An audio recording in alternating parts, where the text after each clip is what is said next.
I'm starting the stream now. I'll let you know when we're good to go. Hold on 1 second, Ben, before you start streaming. I don't know if I'm not sure I can do that. I will try. Did you already start?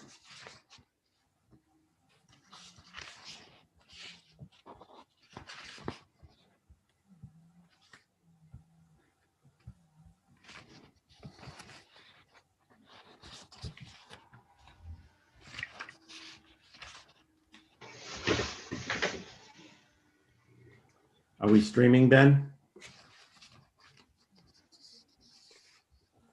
I think so, Mr. Chair. My screen indicates that we are, and our clerk is muted. Good morning, everyone. Hold on. Good to see you all. We are good. Yep. Yeah, if you could mute everyone except me, that would be great, Ben. You should be all set. Okay, thank you. So we are all live streaming now in the Energy Utilities and Technology Committee. I am State Senator Mark Lawrence, the Senate Chair of the committee. I represent District 35, which is Southern York County, the towns of York, Kittery, Elliott, Ogunquit, South Berwick, and Half of Berwick. I'm going to first introduce the House Chair of the committee, Representative Berry, and then I'm going to ask our clerk just to ask each member to introduce themselves around the screen. Representative Berry. Thank you, Mr. Chair. I am pleased to be with you all today. My name is Seth Berry. I represent House District 55, which is Bowden, Bodenham, almost all of Richmond, and beautiful Swan Island on the Kennebec. And I am the House Chair of the committee. Ben, would you go around the horseshoe? Yep. Senator Vitelli. Good morning, everyone. I'm Senator Eloise Vitelli. I represent 10 towns in Saginaw County and the town of Dresden in Lincoln County, and pleased to be here this morning. Thank you, Senator Stewart. Good morning. I'm State Senator Trey Stewart, representing District 2, which includes 51 communities in southern Aroostook and northern Penobscot, including Bridgewater. Okay, Representative Cuddy. Good morning. My name is Scott Cuddy. I represent House District 98, which is Winterport, Frankfort, Searsport, and Swanville. Representative Grahowski. Good morning. I'm Representative Nicole Grahowski, representing the City of Ellsworth and the town of Trenton in House District 132. All right, and Representative Kessler. Good morning, Maine. I'm Representative Chris Kessler, representing District 32, which is the middle portion of South Portland and a little smidgen of Cape Elizabeth. Representative Ziegler. Good morning. I'm Representative Paige Sigler, and I represent District 96. I had to check my name to see if it was spelled correctly for a change. And I represent the 7 towns of Belmont, Liberty, Lincolnville, Montville, Morrill, Palermo, and Searsmont. And I will be leaving, unfortunately, in a little bit. I hope to get back in time before the end. Representative Wood. Hi, I'm Barb Wood. I represent House District 38, which is the western end of the peninsula in Portland. Thank you. Representative Foster. Good morning. I'm Steve Foster, representing District 104, Dexter, Garland, Charleston, Exeter, and Stetson, coming to you live this morning from the heart of Maine in Dexter. And Representative Carlo. Representative Carlo from District 16, which is Buxton, Hollis, and part of Saco. Okay. We all set, Ben? Yep, Senator, we're just waiting on Representative Wadsworth and possibly Representative Grinion to join, but not here as of yet. Okay. Nate's joining in just a minute. He wasn't able to find the link, and I just sent it to him. Okay. So why don't we give a minute for Representative Wadsworth to join? And I'll just do a little bit of introduction to this process. So again, this is a public hearing. And just a reminder to committee members, We do follow the committee rules and the rules of order. So no one is allowed to speak unless recognized by the chair. And if you want to speak, simply virtually raise your hand or physically raise your hand so we can speak. And when I recognize you, you'll be recognized. And customary rules of procedure is that one person may speak once, and then I will go around and have everybody else speak once before going back to somebody who wants to speak a second time. This is a confirmation hearing, so this is a statutory process. This is different from a public hearing, but it is similar to a public hearing. Maine, as I've said before, used to have an executive council, and the role of the executive council, they were 5 individuals elected in 5 districts in the state of Maine, and they would, one of their duties was to review certain nominations of the governor for certain positions and make recommendations to the Senate on whether or not they should be confirmed.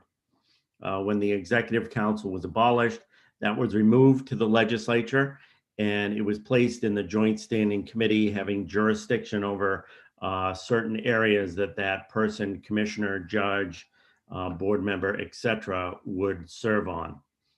So we are acting in that capacity, as would have the governor's council several years ago. And one of the intricate balances of power within our state government is that our legislative committees are made up of 8 members of the House, 3 members of the Senate. It's a majority recommendation by the committee. So clearly the House has the overwhelming number of votes, but then it takes a vote of the Senate by a 2/3 vote to overturn the recommendation of the committee. Do we have Nate yet? I do not I don't see. believe so, no. Okay. Okay. Why don't we give a couple of more minutes for Nate Wadsworth? Nate is the Republican lead on the committee. Who was it who said they texted him? Just raise your hand. Okay, Trey, could you just reach out to him again and see if he's joining? Yeah, I'll give him a shout right now and just see where he's at. It was a few minutes ago, so I don't know if he maybe stepped away or something. Just give him another shout and see whether we'll give him a couple of more minutes to join.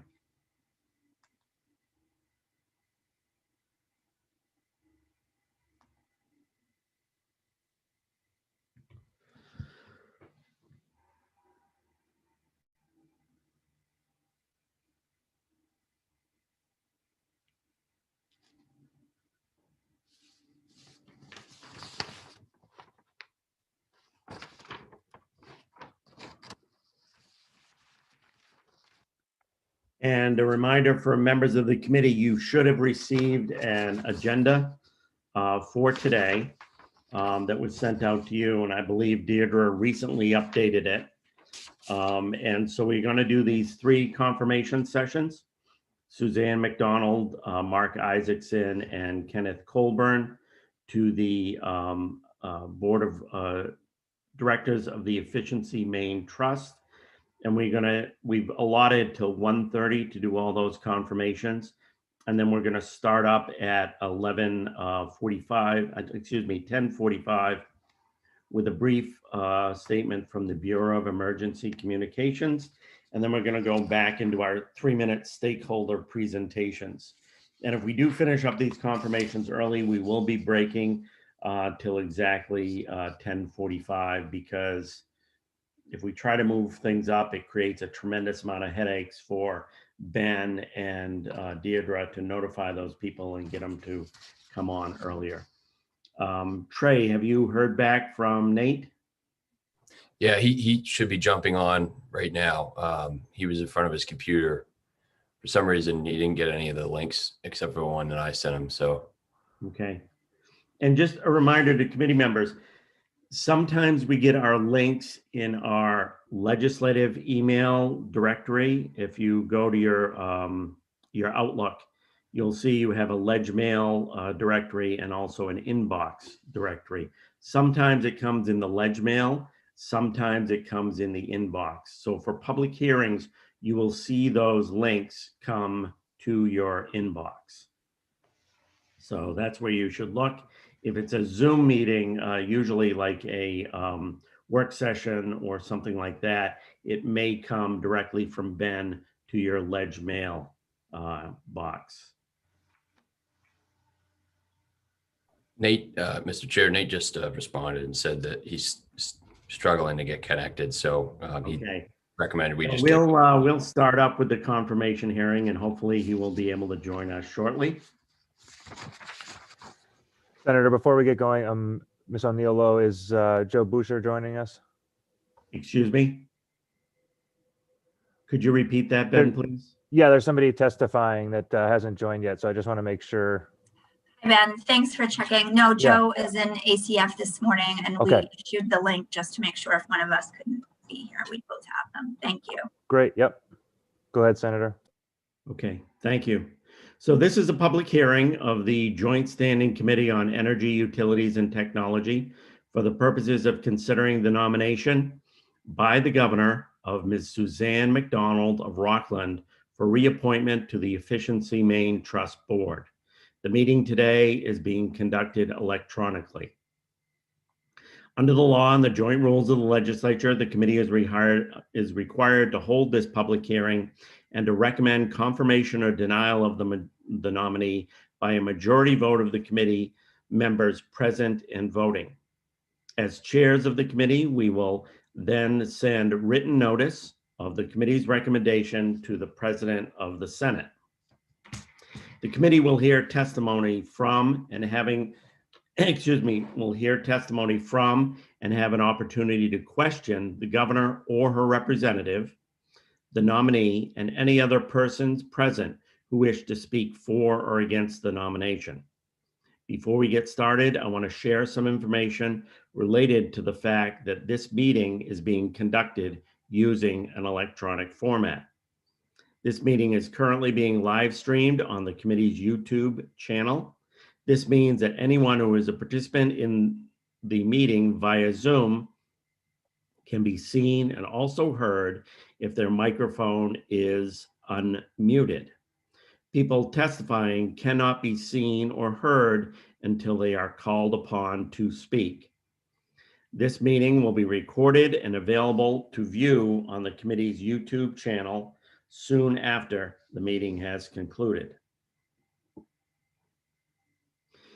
Pursuant to Title III, Section 157 of the Maine statutes, which requires that there be an affirmative motion to recommend confirmation of the nominee, the chair recognizes Representative Berry for the purposes of making such a motion. Representative Berry? Apparently he didn't get the script. Is there anybody else who would be willing to make that motion? Representative Berry, I'm recognizing you for the purposes of making a motion on this confirmation. Thank you, Mr. Chair. And I apologize for the delay.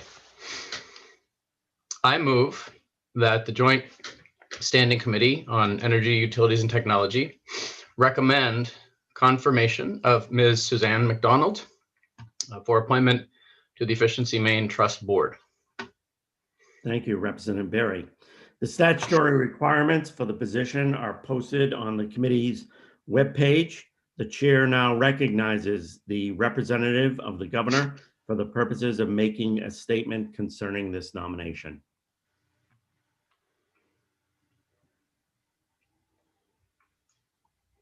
Ben, could you turn on the microphone? Yeah, there you go. There we go.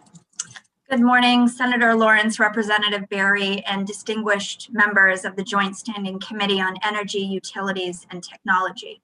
My name is Melissa O'Neill Lowe, and I am the Director of Boards and Commissions for Governor Janet T. Mills.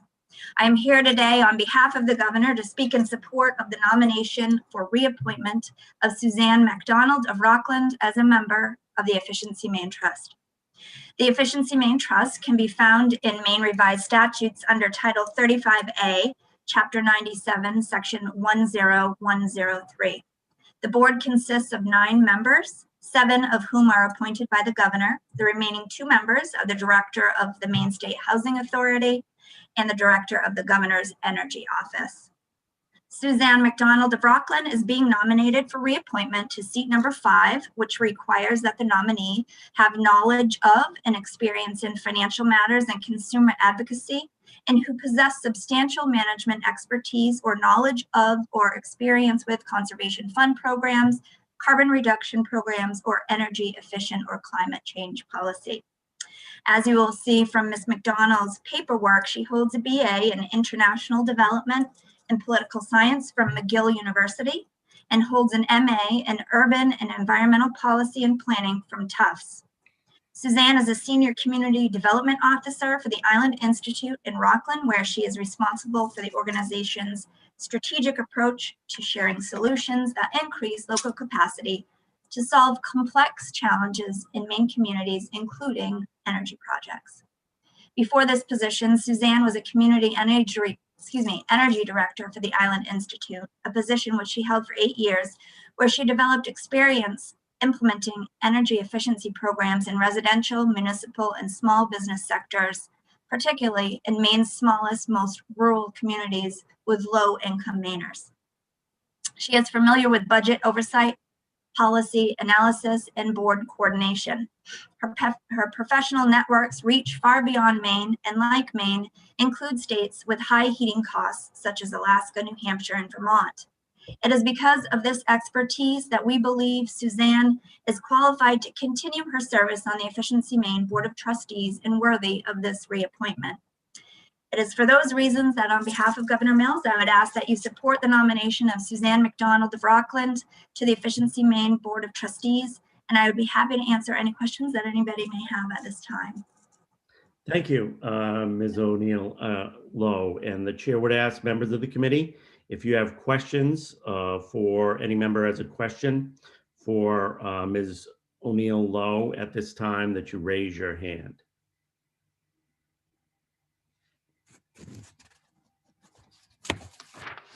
Seeing none, we'll proceed to the next step in this process. The chair now recognizes Ms. Suzanne McDonald for the purposes of making a statement concerning this nomination. And Suzanne, you will have to turn your own microphone on. Okay, great. Good morning, and thank you, Senator Lawrence and Representative Berry, members of the EUT committee. My name is Suzanne McDonald, coming to you live from downtown Rockland. I'm deeply honored to be here today to discuss my reappointment to the Efficiency Maine Board of Trustees. We all know that energy efficiency presents a tremendous opportunity for the people of Maine, the economy, our climate.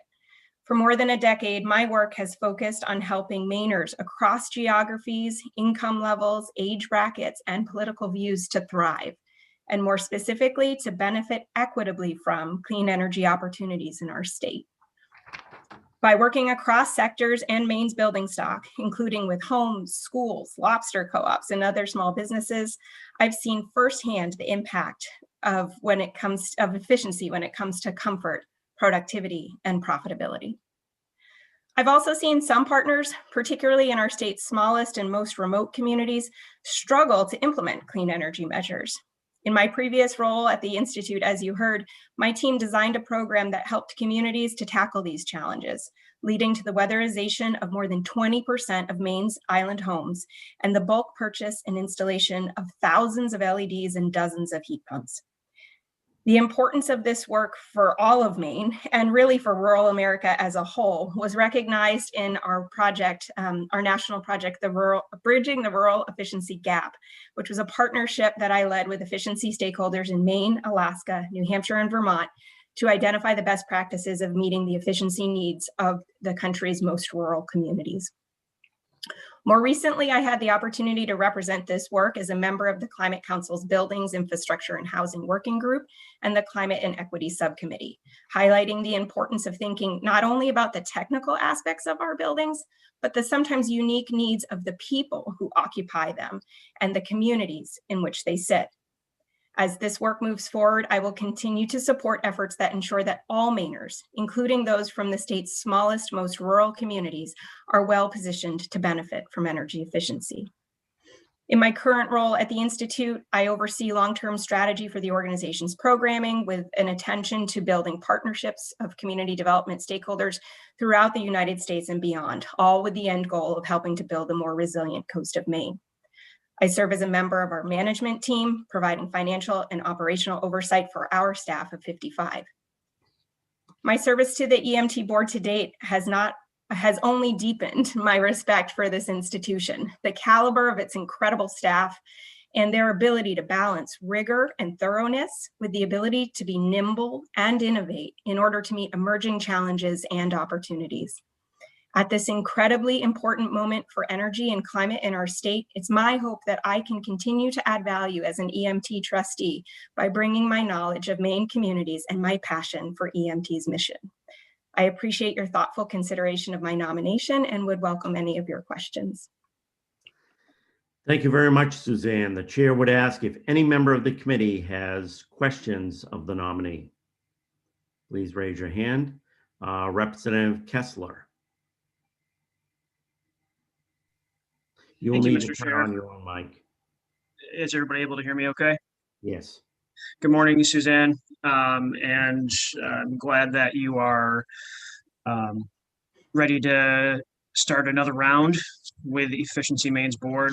I am curious to know your thoughts on, given the need for weatherization in the state, especially in households who cannot afford it, what your vision is for how we tackle this issue in the very near term, like in the next 1 to 2 years. Thank you. Yeah, I think as a board member to date, I started my service in June of 2019. It's given me a great perspective of the low-income programs that Efficiency Maine is currently running and sort of always evolving, and the very close partnership with Maine State Housing Authority, which is represented on the board, and we are briefed frequently on, on a monthly basis about the progress of the low-income programs. I think I've seen from the stakeholder side of things, working with low-income populations along the coast and on the islands, that this has been a really challenging thing to tackle, but incredibly relevant and important to figure out. And I think the piece that is inspiring to me is the degree of partnership between DHHS, Efficiency Maine, Maine State Housing, the CAPS. I really believe in that sort of networked approach to really unlock where the greatest opportunities are and trying new strategies, right? If you're not seeing the data that you want and the program participation that you're looking for, or the geographies that you're looking for participation from, bring a little bit of attention to it. And I've really seen that in my time as a board member, that the staff do regularly reassess, look at where they're going, build those new partnerships. So I guess I think we're really onto something here. And I would just say through continued partnerships, and I'm a big believer in sort of cross-sector partnerships, so that you're not necessarily just thinking about energy, but you're going to where people are already seeking help, and trying to see how you can connect the dots between perhaps issues of public health and child well-being, and there's really no wrong door to energy efficiency, as we like to say. Thank you. Any other questions from the committee? Representative Barry. Thank you, Mr. Chair. And Ms. McDonald, I don't have a question for you. I simply want to say thank you for your service on the Efficiency Maine Trust Board. It is an incredible, important piece of our efforts to solve the energy puzzle and to make sure that energy is reliable and affordable to all Mainers and clean. Under your stewardship and the stewardship of past board members, Efficiency Maine Trust has grown through Democratic and Republican administrations. I think it's something we can all be proud of, and you've played a big part in that. So thank you. Thank you, Representative Barry. Any other questions for Suzanne? Seeing none, the chair will now take comments from persons attending this hearing who wish to speak for or against the nomination. Ben, do you have a list of people, or do you know who's next in line to speak for or against? Yeah, I believe it is just Sue Ely of NRCM. Okay. The chair recognizes Susan Ely of NRCM. Thank you, Senator Lawrence, Representative Barry, and members of the Energy Utility Technology Committee. I'd actually like to save you all a little bit of time and just submit my support for all three of the nominations right now. I know that's a little outside. Is that okay? Unfortunately, because of the statutory procedure, we have to have it submitted for each nominee separately. All right. In that case, we would, my name is Sue Ely. I work for the Natural Resources Council of Maine. I'm the Climate and Clean Energy Staff Attorney. And we would like to submit our full-throated support for Suzanne McDonald to be reappointed to the board. We spend an incredible amount of time watching the Efficiency Maine Trust Board members do their work. I can say, having watched an awful lot of various board meetings, that the Efficiency Maine Trust Board meetings are very informative and interesting. A lot of spirited discussion and thoughtful questions and searching to make sure that the board is helping Efficiency Maine Trust fully implement its mission. And from what we've seen over her tenure, Ms. McDonald has done an incredible job already, and we are happy to continue to support her position on the board. Maine is at an incredibly critical juncture in our clean energy journey. And the Efficiency Maine Trust has been an amazing resource for the entire state to help us achieve energy efficiency and weatherization. That success is something that should be celebrated, but unfortunately we have so much more ground to cover in order to reach the statutory mandates that the state has to achieve. And so now is a time that we need to fill the Efficiency Maine Trust Board with dedicated and thoughtful and intelligent and energetic people to help the board, help the trust achieve that mission. And we are excited for all three candidates, but in this instance, Suzanne McDonald to be on the board and continue the good work that she's been doing. So thank you very much for the opportunity to comment. Thank you. Are there questions for Ms. Ely? Seeing none, thank you. I should have gone through before Ms. Ely spoke the procedures for, especially on Zoom, for presenting information to the committee. Anyone who has a written statement but who does not wish to speak should have submitted the statement with the committee clerk prior to today's hearing.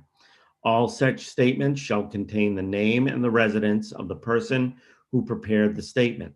A copy of each written statement presented to the committee at this hearing will be made available to the nominee upon his or her request prior to the committee's vote, and the nominee will have an opportunity to respond to the written comment.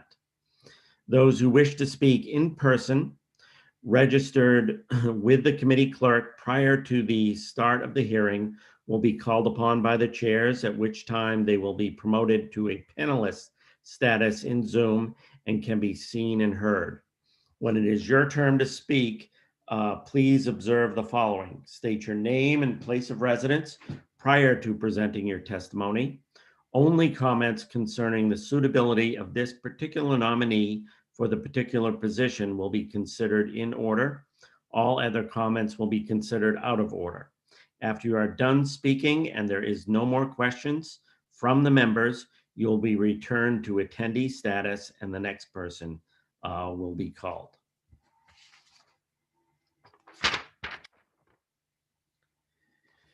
Is there anyone else who wishes to speak either for or against this nomination? Ben, I see Dan Burgess on. Is he interested in speaking or is he just observing? Not to my knowledge. Okay, great, thank you. All public comments having been taken, the committee will now proceed as follows. We will review any additional written comments on the nomination that have been received by the committee. We will then vote on the nomination and notify the President of the Senate pursuant to Title III MRSA, Section 157 in the joint rules. The vote must be taken within 35 days from the date the governor's written notice. The hearing for the Joint Standing Committee on Energy, the Committee of the Joint Standing Committee on Energy and Utilities and Technology for Ms. Suzanne McDonald of Rockland for reappointment to the Efficiency Maine Trust is hereby closed. We'll now proceed to the taking of the vote. In accordance with the law, the committee may not take a vote on this nominee sooner than 15 minutes after the close of the public hearing unless all committee members who are present agree. At this time, therefore, the chair will inquire whether any member present objects to proceeding immediately with the vote. If you do object, raise your hand either physically or virtually. Seeing no objection, the pending question before the committee is that the Joint Standing Committee on Energy, Utilities, and Technology recommend to the Senate of the 130th Maine Legislature that the nomination of Ms. Suzanne McDonald of Rockland for reappointment to the Efficiency Maine Board Trust be confirmed. In accordance with 3 MRSA Chapter 6, Section 151, and the joint rules of the 130th Legislature, the vote will be taken by the yeas and nays. A vote of yes will be in favor of recommending the confirmation. A vote of no will be against the motion to recommend confirmation. Is the committee ready for the vote? The committee clerk will call the roll. I need a motion to confirm. I believe we already had one. That was okay. I thought that was the nomination. My bad. So that was Representative Barry. Yes, Representative Barry made the motion. Great. All right. Senator Lawrence. Yes. Senator Lawrence votes yay. Senator Vitelli. Yes. Senator Vitelli votes yay. Senator Stewart. Yes. Senator Stewart votes yay. Representative Barry. Yes. Representative Barry votes yay. Representative Cuddy. Yes. Representative Cuddy votes yay. Representative Grahowski. Yes. Representative Grahowski votes yay. Representative Kessler. Yay. Representative Kessler votes yay. Representative Ziegler. Oh, he stepped out. Okay. Representative Wood. Yes. Representative Wood votes yay. Representative Wadsworth. Yay.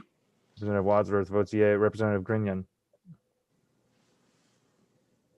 Oh, you're on mute, sir. You need to unmute yourself, Chad. Here we go. Yay. Representative Grinion votes yay. Representative Foster. Yes. Representative Foster votes yay, and Representative Carlo. Yes. Representative Carlo votes yay. Okay, 12 members of the committee having voted in the affirmative and none in the negative. It is the vote of the Joint Standing Committee on Energy, Utilities, and Technology that the nomination of Ms. Suzanne McDonald of Rockland for reappointment to the Efficiency Maine Trust Board be confirmed. Congratulations, Suzanne. Thank you. So we'll now move on to the second nominee. But before we do, I see we have a couple of members who joined the committee after introductions.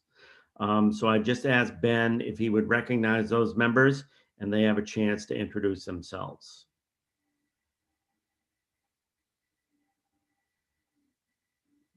I believe Representative Grignan is one of them. Representative Grignan, do you want to introduce yourself?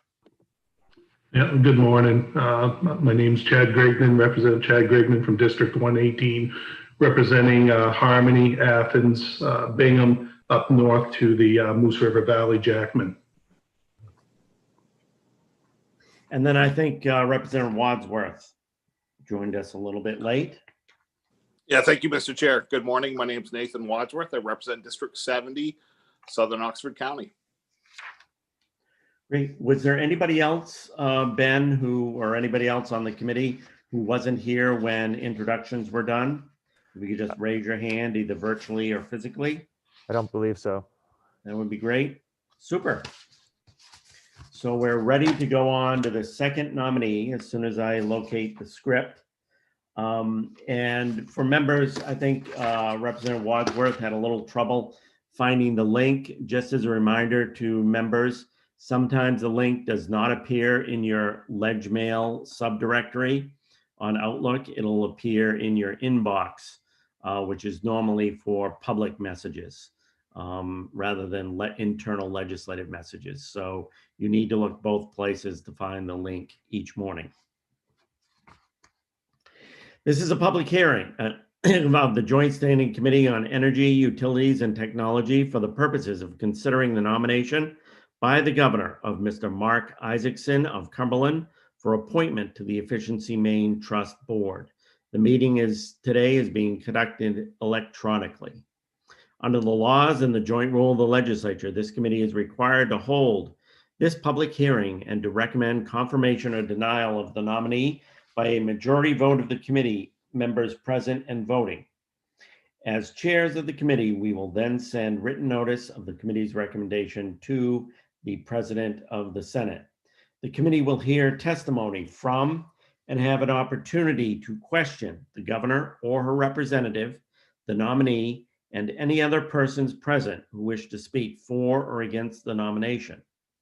Before we get started, I want to share some information related to the fact that this meeting is being conducted using an electronic format.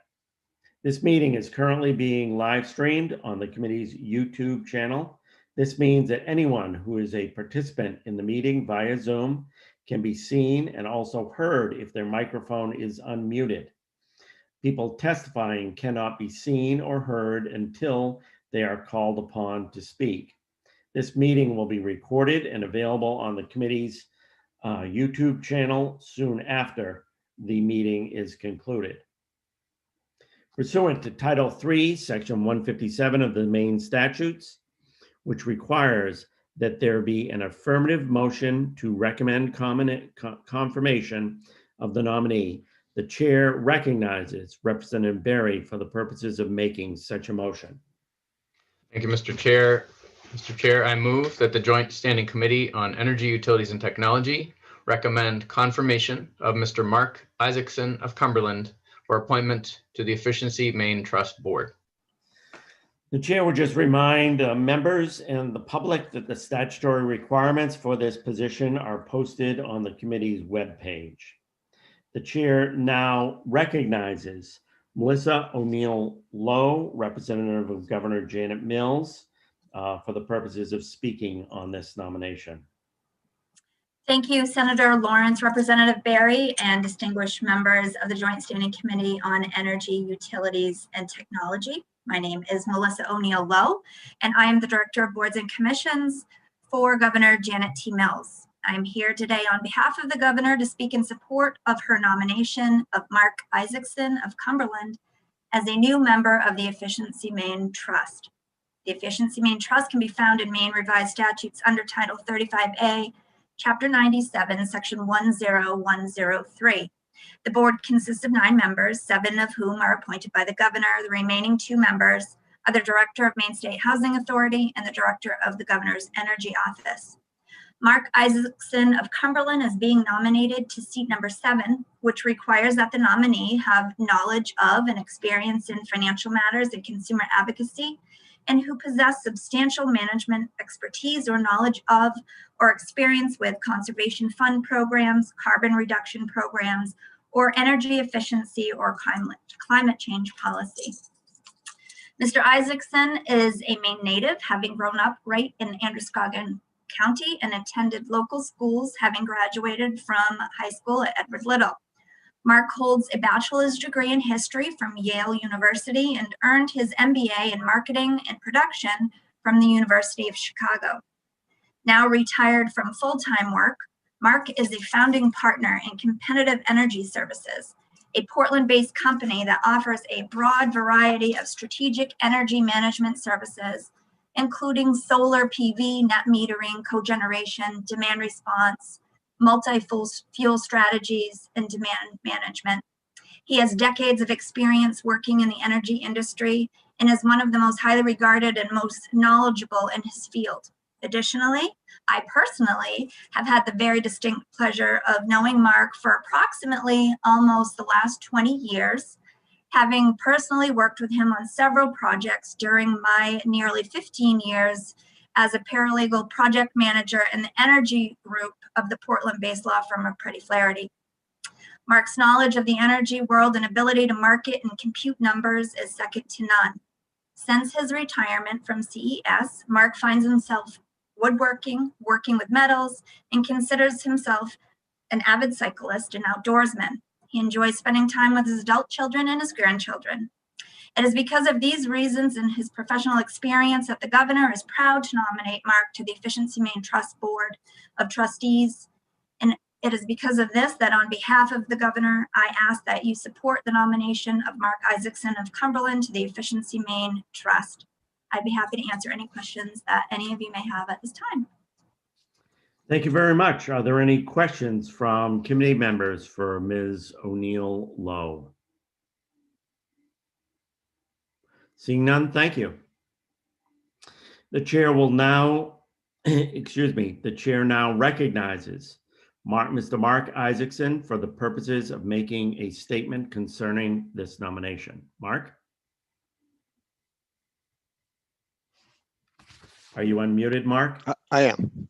Okay, Good morning. Senator Lawrence, Representative Barry, members of the committee. My name is Mark Isaacson. This past summer, I had the chance to experience climate change firsthand. I was visiting my son and family at their house in the Colorado Front Range during fire season. One windy day, we got a call from a neighbor advising us that a new fire had started 3 miles away. My daughter-in-law, who was holding the baby, said, "We are leaving now." In 10 minutes, we were packed and on our way. As we were driving away, we could spot the fire expanding behind us as fast as we were driving. Fortunately, it was going in the opposite direction. The impacts of climate change in Maine are less dramatic, but no less real. The solution is simple. We need to stop burning fossil fuel and switch to no carbon electricity. Easy to say, but hard to do. Efficiency has always been the least cost energy alternative. As we move towards a carbon-free economy, this truth is likely to be amplified in orders of magnitude. We can probably find the resources, the land and water, and the political will to replace fossil electricity with renewables on the scale we need. It is probable that this will not cost any more than what we currently spend on fossil fuels.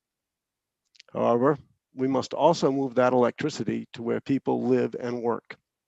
We can't all live next to a solar farm, and very few of us will live next to a deep water wind project. We do not have enough wires or rights of way to accomplish this task. Whatever your position on the New England Clean Energy Connect, it should be clear by now that the massive expansion of the electric grid required will not come easy. To date, investments in energy efficiency have saved fuel for electric generation and to some extent reduced the need for investment in new power plants, but they have done little to mitigate the need for investment in electric transmission and distribution. That is changing.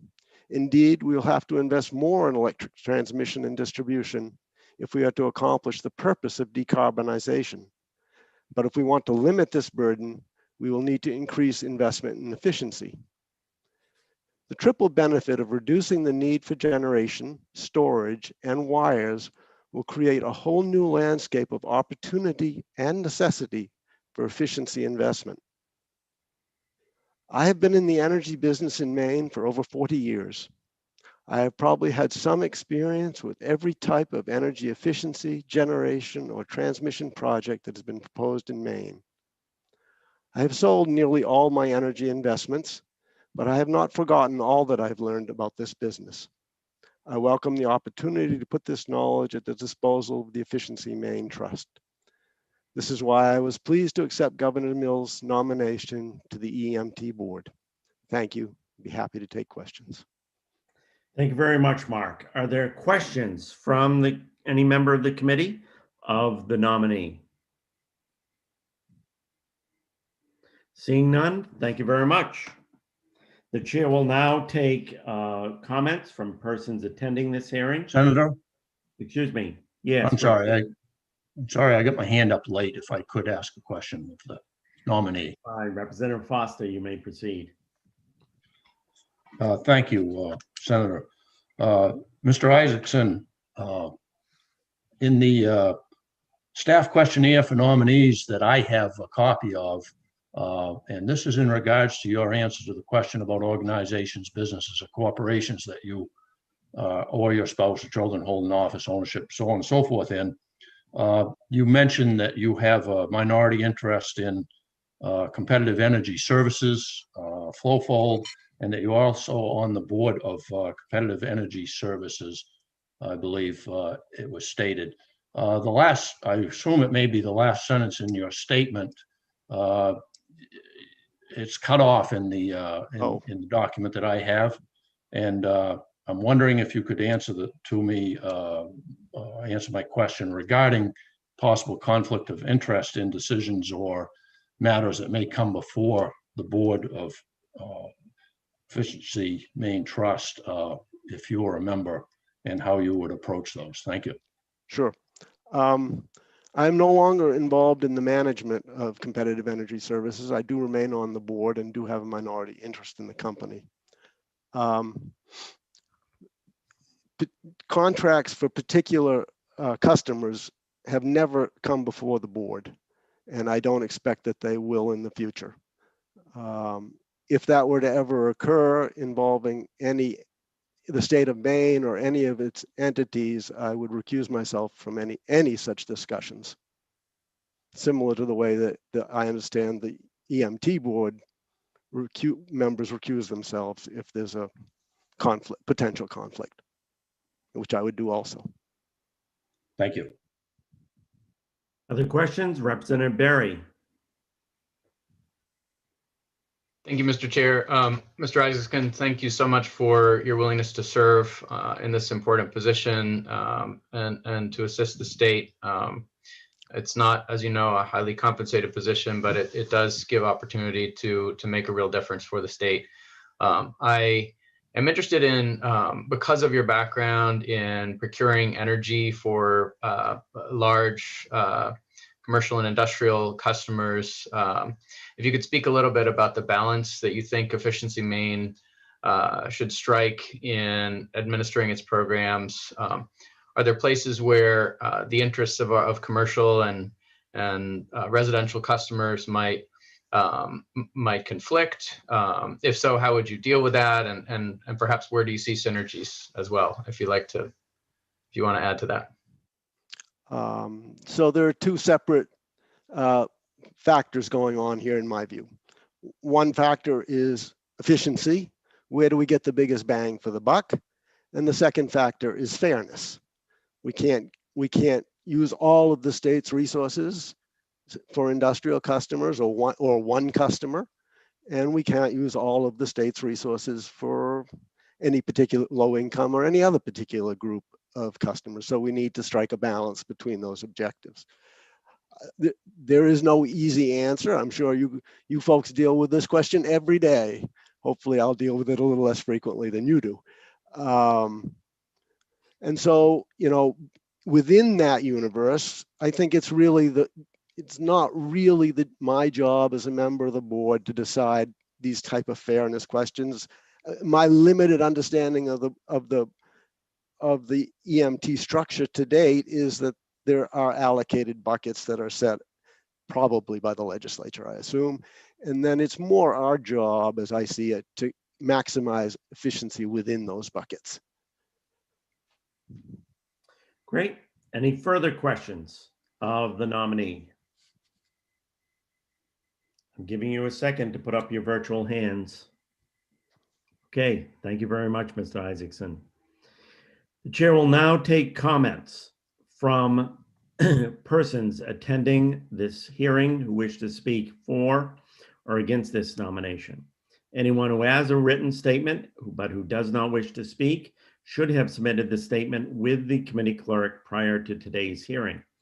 All such statements shall contain the name and residence of the person who prepared the statement.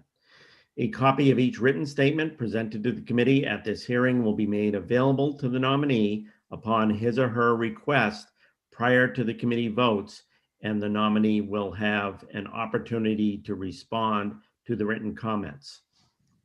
Those who wish to speak in person registered with the committee clerk prior to the start of this hearing and will be called upon by the chairs, at which time they will be promoted to panelist status in Zoom and can be seen and heard. When it is your turn to speak, please observe the following. State your name, place of residence prior to presenting your testimony. Only comments concerning the suitability of this particular nominee for this particular position will be considered in order.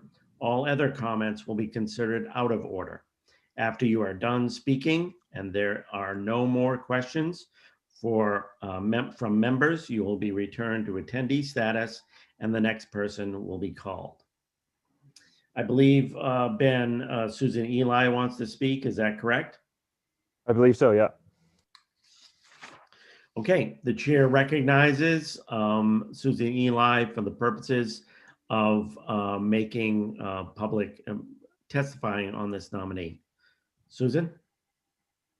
Senator Lawrence, Representative Barry, my name is Sue Ely. I am the Climate and Clean Energy Attorney for the Natural Resources Council of Maine. We're located in Augusta, but I'm testifying from my home in North Yarmouth. And I would like to support Mark Isaacson's nomination to the Efficiency Maine Trust Board. Again, this is an incredible moment in the Trust's history. They've done a wonderful job up until this point. But given all of the work that's been unearthed by this climate action planning process that the governor has undertaken, there's an incredible amount of work left to be done. And I am yet again excited by the caliber of the nomination to the board and look forward to hopefully watching many more board meetings with Mr. Isaacson participating. So thank you for the opportunity to comment. NRCM supports this nomination. Thank you. Are there any questions from the committee for Ms., and I think I pronounced it wrongly. Is it Eli or? Ely. Ely. Thank you. Thank you. Are there any questions from the committee? Seeing none, thank you. Ben, do we have anybody else who wishes to testify either for or against this nominee? Not to my knowledge. Okay, thank you. All public comments having been taken, the committee will now proceed as follows. We will review any additional written comments on the nomination that have been received by the committee, and then we will vote and notify the President of the Senate pursuant to Title III, MRSA, Section 157, and the joint rules. The vote must be taken within 35 days from the date the governor's written notice. Ben, have all the written comments have been posted to our website, correct? I can't say for certain, but I believe they have, yes. Okay, and all the nominees have had a chance to review them. Is that correct? According to my office, that is correct. Okay. So the hearing by the Joint Standing Committee on Energy, Utilities, and Technology for Mr. Mark Isaacson of Cumberland for reappointment to the Efficiency Maine Trust Board is closed. In accordance with the law, the committee may not take the vote on this nomination sooner than 15 minutes after the close of the public hearing, unless all committee members who are present agree. At this time, therefore, the chair will inquire whether any member present objects to proceeding to take the vote immediately. If you object, either physically raise your hand or electronically raise your hand. Seeing no objections, the pending question before the committee is that the Joint Standing Committee on Energy, Utilities, and Technology recommend to the Senate of the 130th Maine Legislature that the nomination of Mr. Mark Isaacson of Cumberland for appointment to the Efficiency Maine Trust Board be confirmed. In accordance with 3 MRSA Chapter 6, Section 157, and the joint rules of the 130th Maine Legislature. The vote will be taken by the yeas and nays. A vote of yes will be in favor of recommending the confirmation. A vote of no will be against the motion to recommend confirmation. Is the committee ready for the question? The clerk will call the roll. Senator Lawrence. Yes.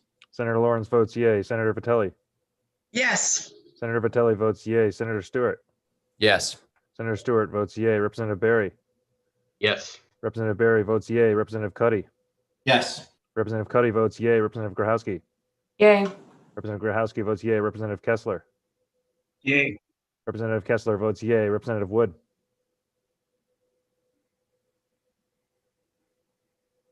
Sorry, couldn't find my button. Yes. Representative Wood votes yay. Representative Wadsworth. Yay. Representative Wadsworth votes yay. Representative Grigion. Yay. Representative Grigion votes yay. Representative Foster.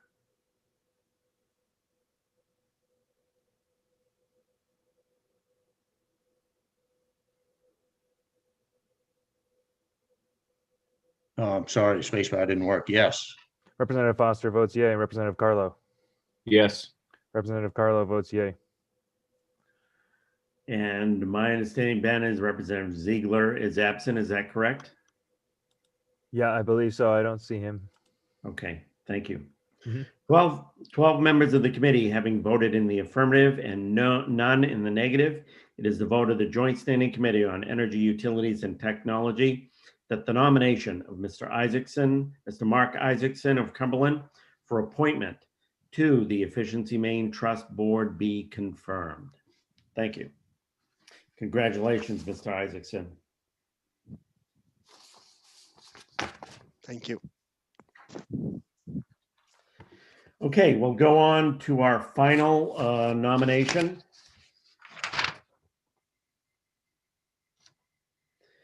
This is a public hearing of the Joint Standing Committee on Energy, Utilities, and Technology for the purpose of considering the nomination by the governor of Mr. Kenneth A. Colburn of Bar Harbor for appointment to the Efficiency Maine Trust Board.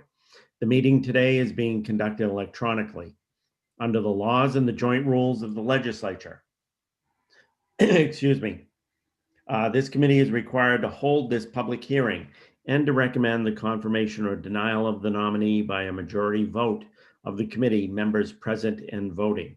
As chairs of the committee, we will then send written notice of the committee's recommendation to the President of the Senate. The committee will hear testimony from and have an opportunity to question the governor or her representative, the nominee, and other persons present who wish to speak for or against the nomination.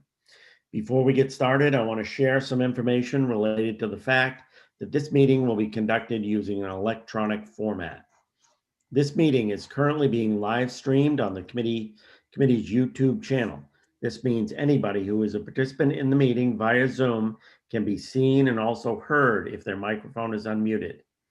People testifying cannot be seen or heard until they are called upon to speak. This meeting will be recorded and available to the view in the committee's YouTube channel soon after the meeting is concluded.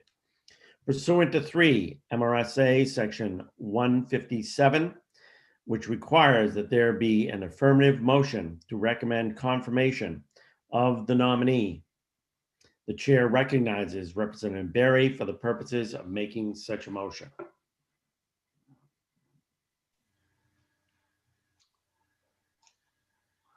Thank you, Mr. Chair.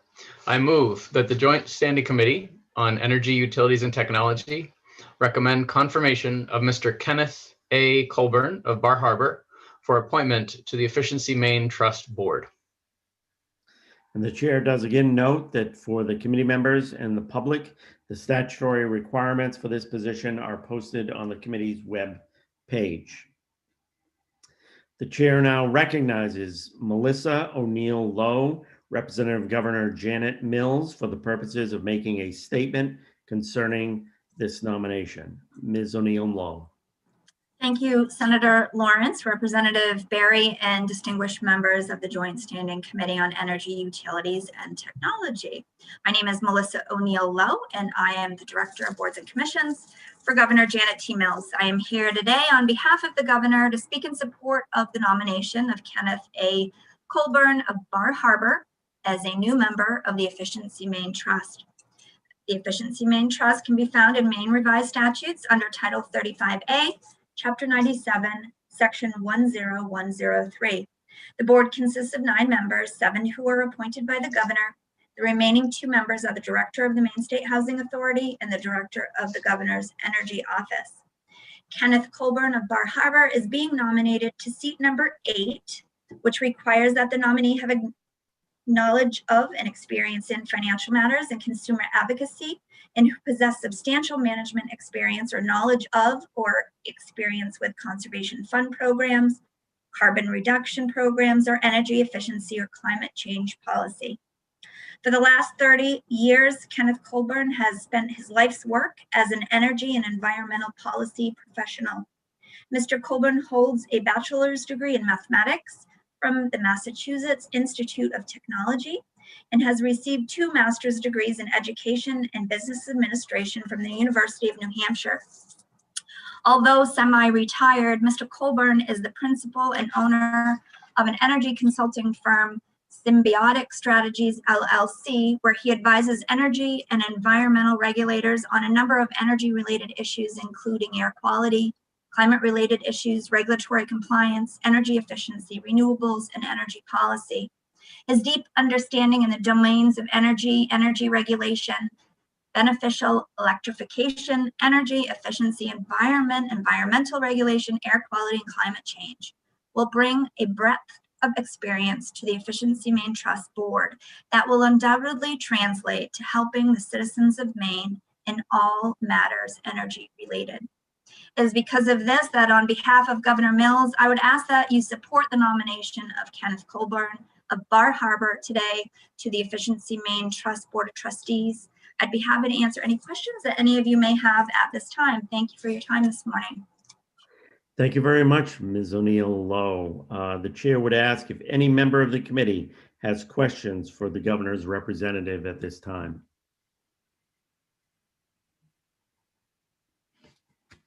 Seeing none, thank you very much. Mr. Chair, if I may, I Senator Barry, you need to be. Apologize for raising my hand late. Thank you very much. I do not have a question, but I want to thank Mr. Colburn for being willing to serve. And Barry, we're going on to Mr. Colburn's statement, so maybe if you hold your comments after his statement. I apologize. Great. That was a question for the representative of the governor. My apologies. Thank you, Mr. Chair. Great. The chair now recognizes Mr. Kenneth A. Colburn for the purpose of making a statement concerning this nomination. Mr. Colburn.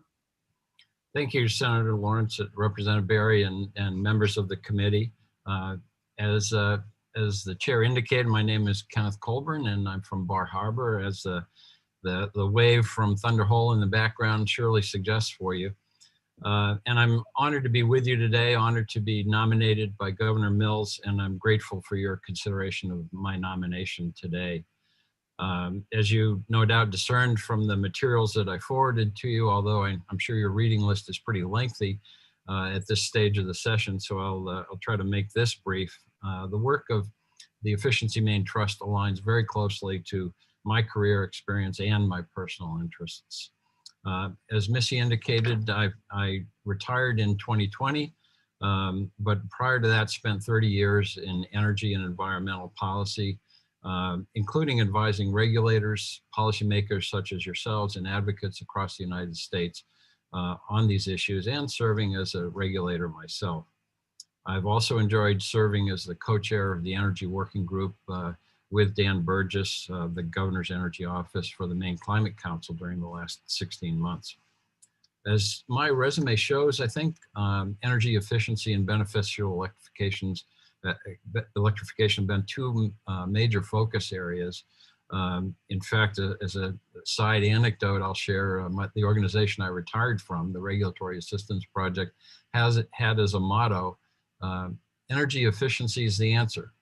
What was the question? Just showing the breadth of how efficiency applies to our society, as Suzanne and Mark indicated in their remarks.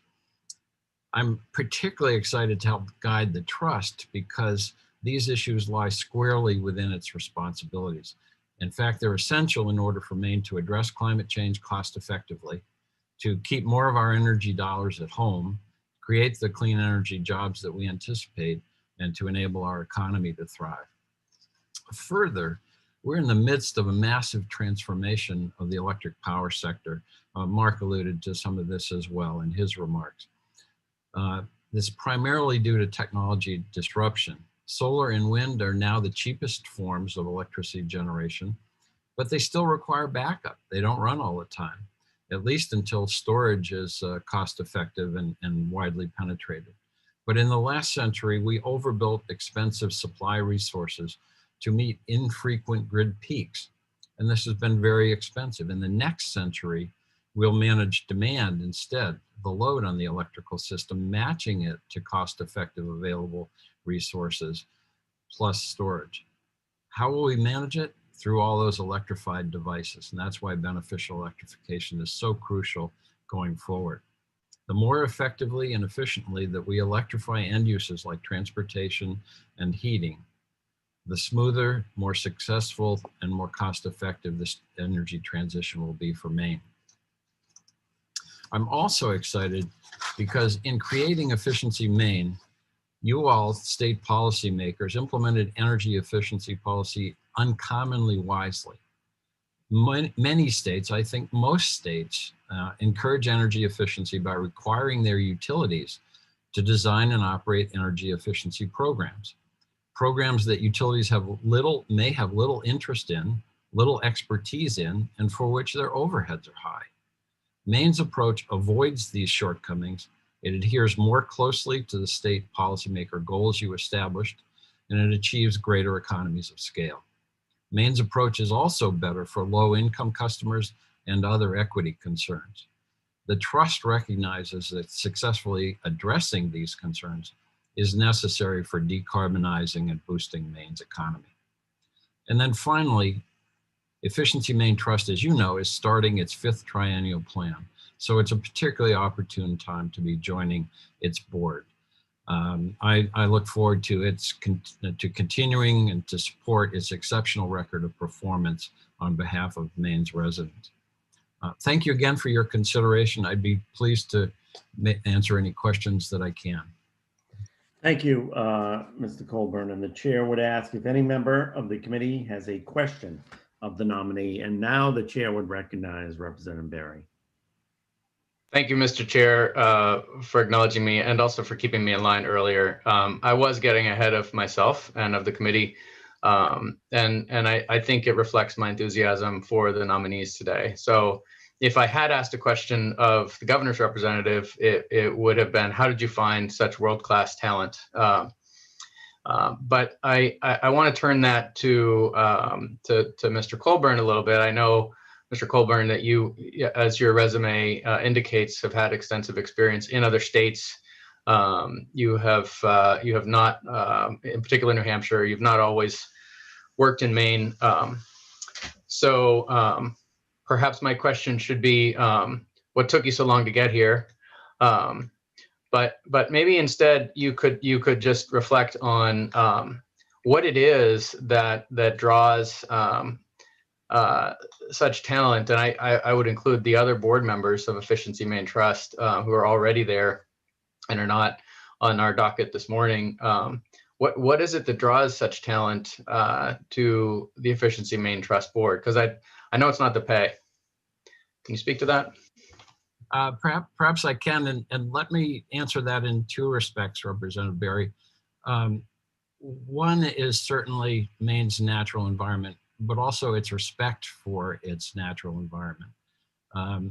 I'm a native of New Hampshire, so I'm from away, but not too far away, and had a similar natural environment, although I have to confess that northern Massachusetts seemed to be encroaching pretty rapidly. But you'll appreciate that as retirement approached, my wife and I considered where we might want to live, and after a bit gave ourselves a dope slap and said, why wouldn't it be in our favorite place? And that, of course, is proximate to that big adult playground that we refer to as Acadia National Park. And so I was particularly fortunate to be able to relocate here. Some say, why did you move from no tax New Hampshire to income tax Maine? And I said, you get what you pay for. The second point, though, Representative Barry, that I have to share is that's geographical, and it's wonderful to live in such an environment. But I have been equally impressed, in fact, maybe greater, more impressed by the nature of the approach to policy and people that I've witnessed in Maine. The population of our two states, New Hampshire and Maine, are quite similar, but there seems to be a greater sense of community here, a greater sense of caring, a greater sense of willingness to work together. And for that, I'm very happy to be here and plan to live out my days here. In fact, the place I rebuilt, I did it aging in place for exactly that reason. So I'll be with you for a while, and thank you for the question. Thank you. Thank you. Are there other members of the committee who have questions for the nominee? Yes, Representative Foster. Yes, thank you, Mr. Chair. Mr. Colburn, although I think my question would be best answered by Director Stoddard if he were available, I'm going to ask you and assume I probably know what the answer is. You may be aware of the issues that come before the Board of Trustees for Efficiency Maine, and maybe not quite yet. But I would ask, because of your ownership of Symbiotic Strategies, if you would foresee any conflict of interest that may come up with issues coming before the board, and if so, what area they might be in and what your action would be in that case. Thank you. Certainly. Thank you, Representative Foster.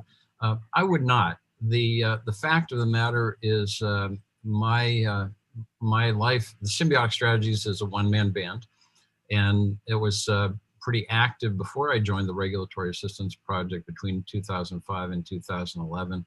At this point, I primarily use it as a vehicle when I want to conduct a project or somebody wants me to conduct a project. But I'm also pretty fond of my time here in the state and for the state. So I'm not actively soliciting business. So for that reason, I wouldn't anticipate anything would come before me, before the board that would relate to Symbiotic Strategies. However, if it did, if that situation ever did arise, then I would certainly recuse myself both from the discussions associated with it and, of course, the voting and decisions by the board on behalf of Efficiency Maine Trust. Thank you, Mr. Colburn. Are there other questions from the committee?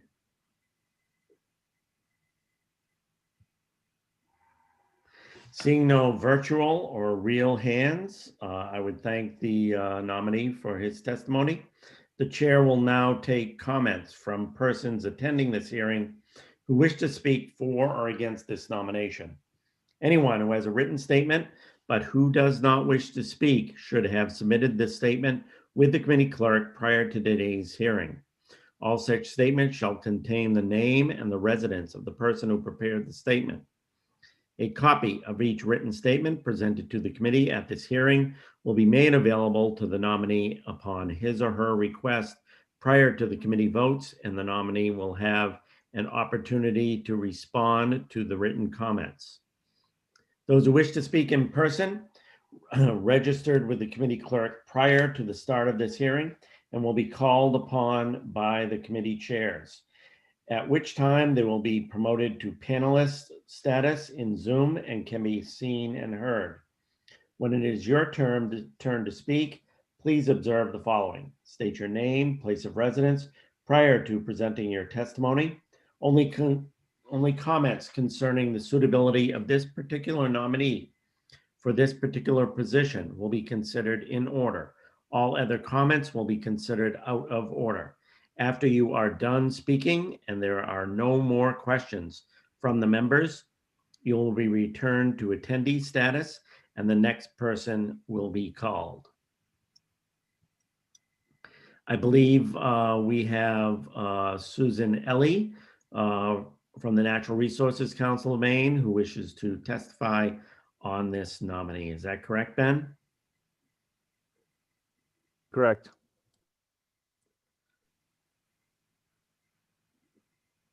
You may proceed, Susan.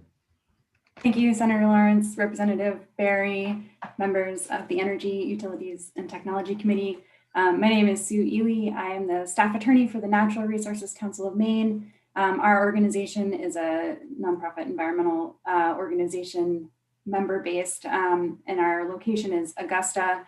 I am testifying this morning from my home in North Yarmouth. Thank you for the opportunity to support Mr. Colburn's nomination to the Efficiency Maine Trust Board. As I've said throughout this morning, the Efficiency Maine Trust has an incredible amount of work ahead of it. And to match that work, we need an incredible caliber of board member to help them facilitate that mission. And again, I believe that Mr. Colburn would be a wonderful addition to the board. He has been actively engaged in all of the work happening with the Maine Climate Council and various other stakeholder groups to try to wrestle with the really big questions facing the state that he alluded to in his opening statement. He would make a wonderful addition, and we wholeheartedly support his nomination. Thank you very much. Thank you, Ms. Ely, and I'm practicing your name over and over again so I make sure I get it correctly. Are there questions from the committee members for Ms. Ely? Seeing none, thank you very much. Senator Lawrence, I did hear Representative Foster say that he may have a question for Michael Stoddard. I did add him to the room if the committee is their pleasure to hear from Mr. Well, Stoddard. we have to wait first to see if Mr. Stoddard wants to testify. We can have questions for just general members of the public, but if Mr. Stoddard testifies, Representative Foster is certainly welcome to ask any questions. So I would simply ask if Mr. Stoddard is here to testify on this nominee. Does not, oops. Good morning. I was not planning to testify. I'm just available in case something came up and you had a technical question. Great. Thank you very much. Are there any other members who wish to, any other members of the public who wish to testify on this nominee?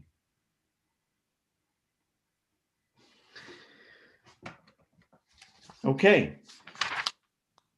Seeing none, all public comments having been taken, the committee will now proceed as follows.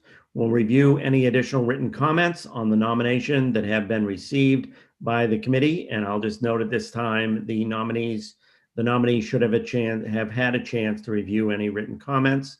And if he wants to say anything on those written comments, all he needs to do is raise his hand. We will now vote on the nomination and notify the President of the Senate pursuant to Title III, MRSA Section 157 and the joint rules. The vote will be taken within 35 days from the date of the governor's written notice. I'll now declare that the hearing for the Joint Standing Committee on Energy, Utilities, and Technology for Mr. Kenneth A. Colburn of Bar Harbor for appointment to the Efficiency Maine Trust be closed. And if I had a gavel, I would wrap it. In accordance with the law, the committee may not take the vote on this nomination sooner than 15 minutes after the close of the public hearing, unless all committee members who are present agree. At this time, therefore, the chair will inquire whether any member present objects to proceeding to take the vote immediately. If you do, please raise your hand either virtually or physically. There is no, I do not see any objection. Therefore, the pending question before the committee is that the Joint Standing Committee on Energy, Utilities, and Technology recommend to the Senate of the 130th Maine Legislature that the nomination of Kenneth A. Colburn of Bar Harbor for appointment to the Efficiency Maine Trust Board be confirmed. In accordance with 3 MRSA Chapter 6, Section 157, and with the joint rules of the 130th Legislature, the vote will be taken by the yeas and nays. A vote of yes will be in favor of recommending confirmation. A vote of no will be against the motion to recommend confirmation. Is the committee ready for the question?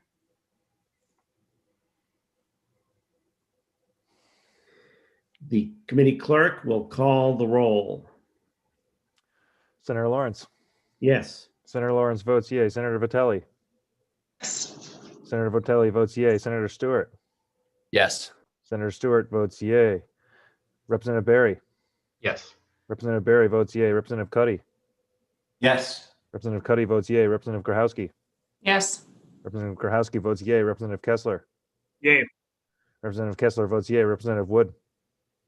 Yes. Representative Wood votes yea. Representative Wadsworth. Yay. Representative Wadsworth votes yea. Representative Grinion.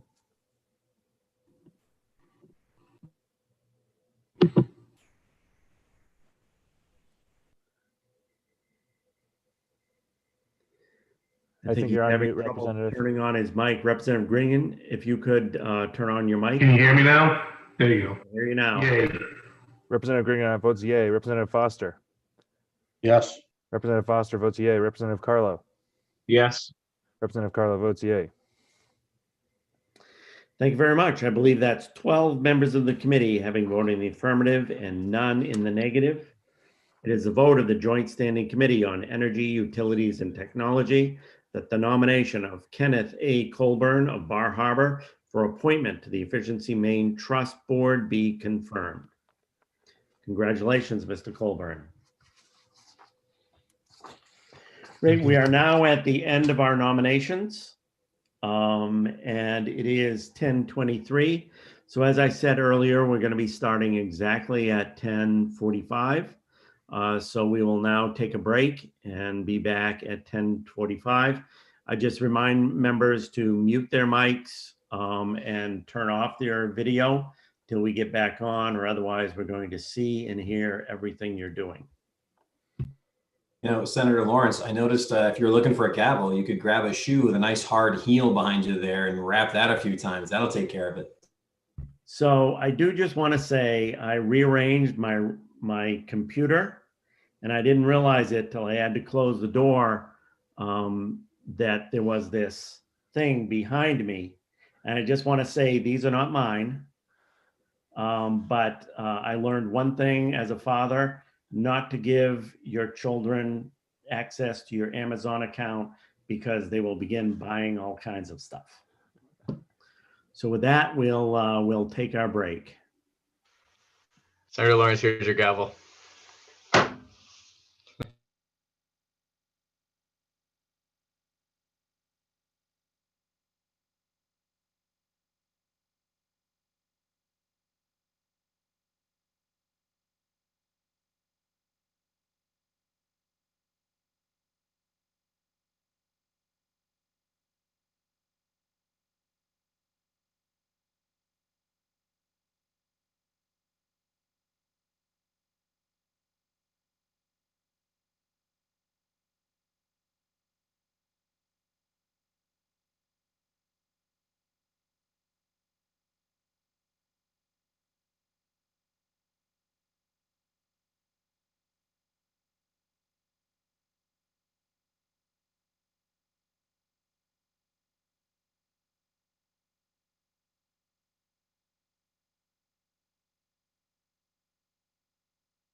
Ben, are you on yet? I'm here. Okay.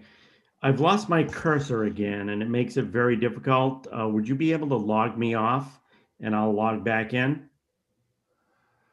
If I remove you from the meeting, I'm not sure you can get back in. Hold on.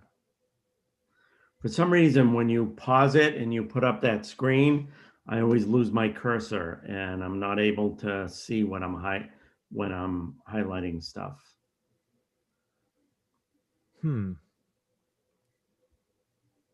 Is it a wireless mouse?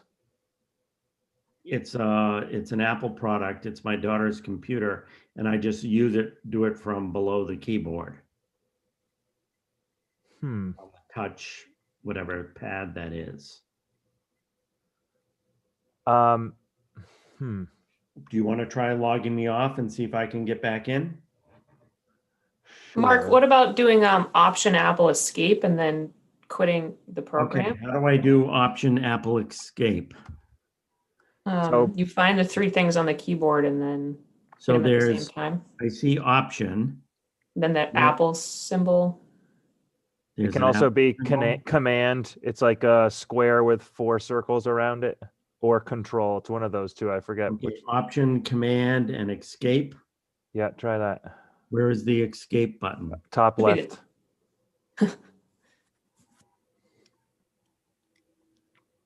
No, that doesn't. I think you're right, Ben, that if you kick him out, then he'll be banned from the meeting Yeah. as like a bad actor. Maybe fun for you guys, right? Can you since You all do not you'll see an escape button here. can you try holding your space bar?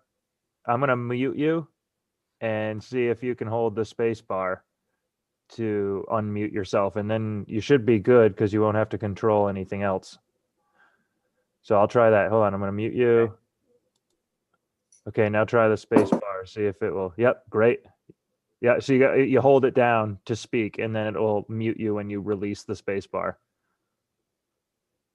Oh, so hold it down. Hold down the space bar.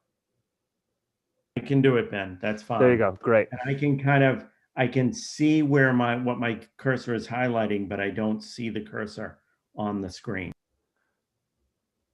Weird. When you scroll over something and you click down, does it still work?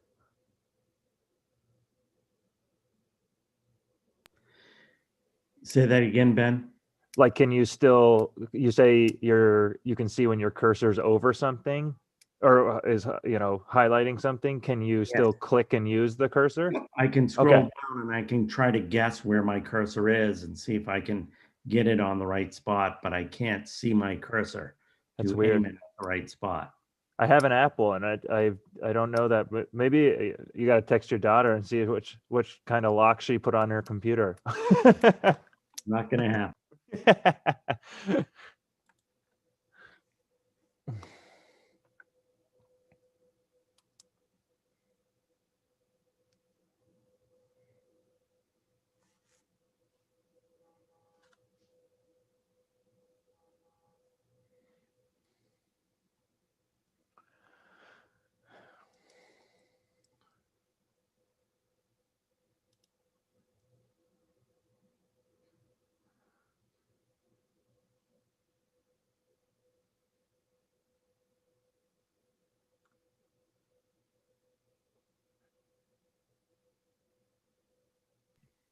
So, Senator, I have, after Mr. Hinckley, I have the first person. We're still waiting on Deb Hart. If she comes in, I will let you know. But as of right now, we'll be skipping her because she's number 2. Okay, I'm trying to look.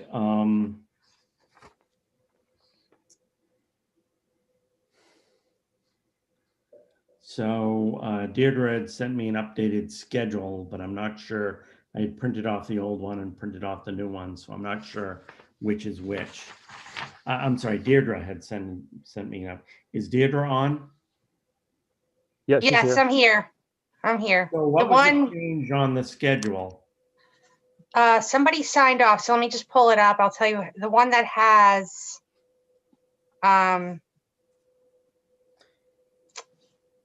39 participants instead of 40, I think is the newest one. Okay, great. Thank you. Isn't technology wonderful?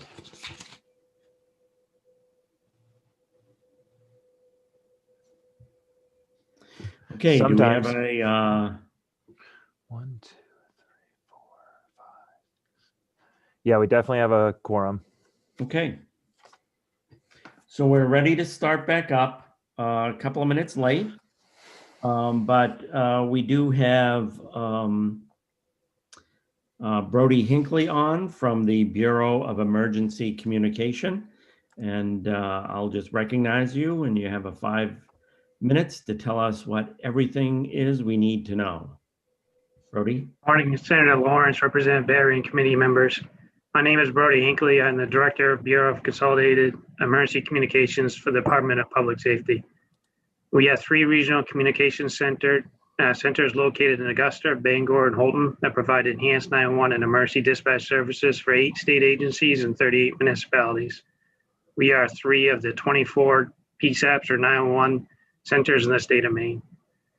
We currently have 67 positions within our bureau consisting of emergency communications specialists, leads, operation managers, CAD administrators, and myself as the director. In 2020, the Bureau processed 80,977 911 calls, which averages 221 911 calls per day. 86% of those are wireless, which is pretty significant because there are a lot of wireless challenges. The biggest part of it is location. With landlines, we get exact location. With wireless calls, depends on the carrier and location and towers and multiple other things. So 86% of our calls now are wireless. Where 5 to 10 years ago, it was 86% calls were landline. So it's changed significantly over the past 5 to 10 years. Of those calls, 6,726 were abandoned calls, which is 8%. And I just bring this to your attention because abandoned calls are extremely challenging to the 911 centers. For us alone, it's 6,700 of them. Every single time we have one of these, we always call the number back. If we don't get in touch with them, we text them back. And we always send a law enforcement to the location where we believe that came from, just to make sure that something isn't occurring. And that's a significant amount of calls that we handle that are just abandoned calls. And that could be anything from a pocket dial to just trying to call an extension on your phone or anything like that. There are multiple reasons why we do receive them. We also last year processed 146 text to 911 calls. The Bureau of Emergency Communications, we had a training, or not training, but we did we didn't do it. The 911 Bureau did it. Was some advertisement, call if you can, text if you can't, because text messages are very convoluted and can take up a lot of time. We provide EMD. Just imagine trying to do CPR to somebody, instruct them how to do CPR on a text message. So we always want to call if you can. I strongly encourage you to visit your local PSAPs to see what a tremendous job the True First responders do each and every day once COVID is in our past. I'm also the current president of the Maine NENA chapter of the National Emergency Number Association, and we represent all the dispatchers in the state of Maine and hold a 3-day conference every year. Thank you for your time. I just want to give you a brief update and let you know who I am. You might see me testifying, so I just wanted to do a brief update. And I'm happy to take any questions if anybody has any. Sure. Are there any questions from the committee for Brody? Representative Kessler. Thank you, Mr. Chair. I was curious about your comments of not being able to necessarily identify where the person is calling from when they call from a cell phone. What work has been done in that regard, and are there things that the legislature can help do to work with telecom companies to help get those locations to be more accurate? Yeah, that's more at the FCC level, and that is being worked on as we speak. So that we should be getting more accurate.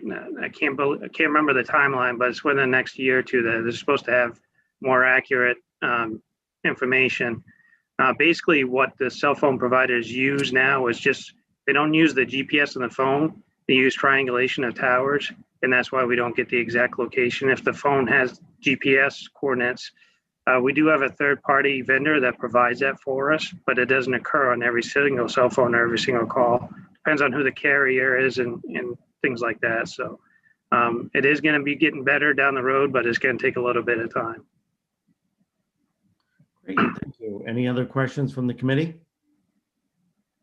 Seeing none, thank you very much. Thank you for your time. Appreciate it. Great. So we're going into our interested parties / stakeholder introductions. And just as a reminder, these are 3 minutes for each person to present themselves to the committee. And we're gonna limit questions and not have questions at this time.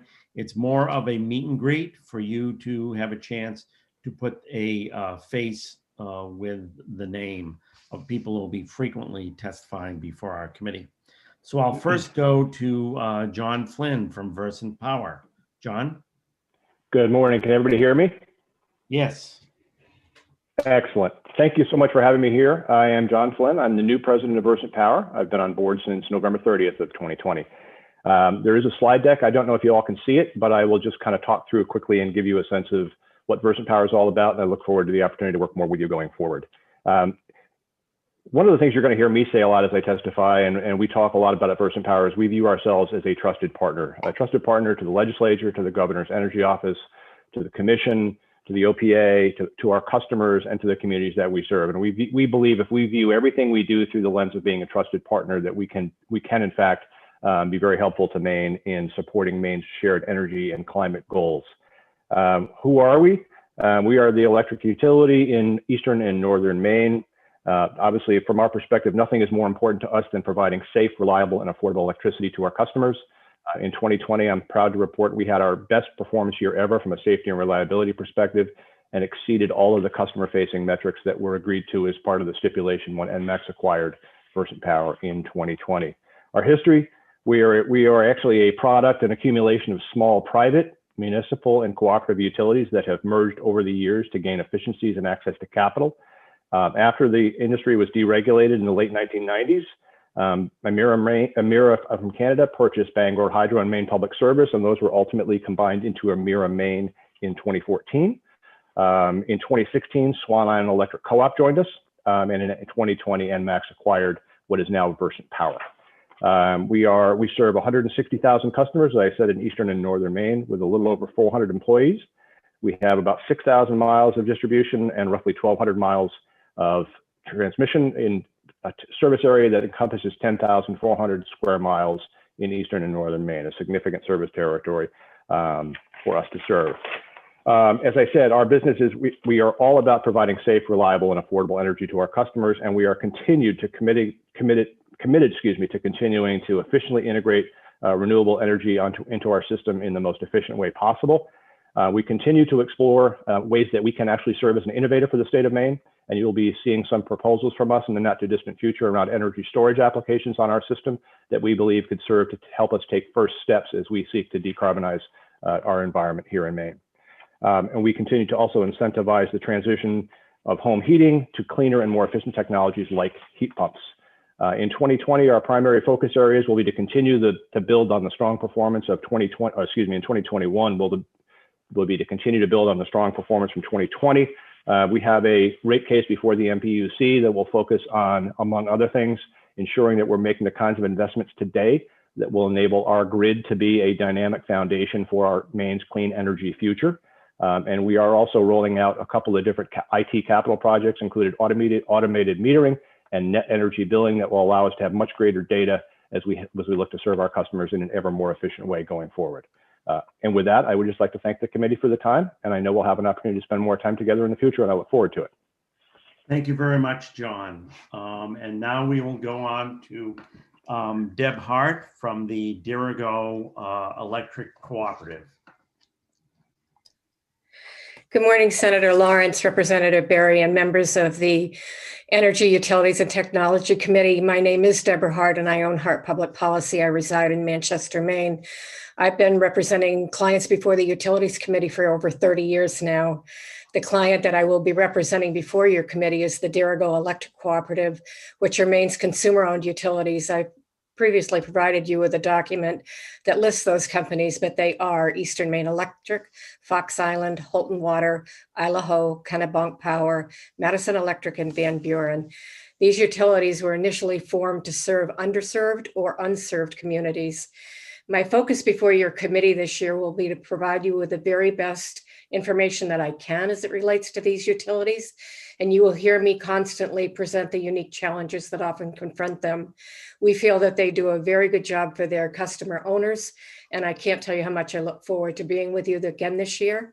And I think your dog is bigger than my dog, Senator Lawrence. She's under my desk, so I was sort of encouraged to bring her up into my lap for a minute.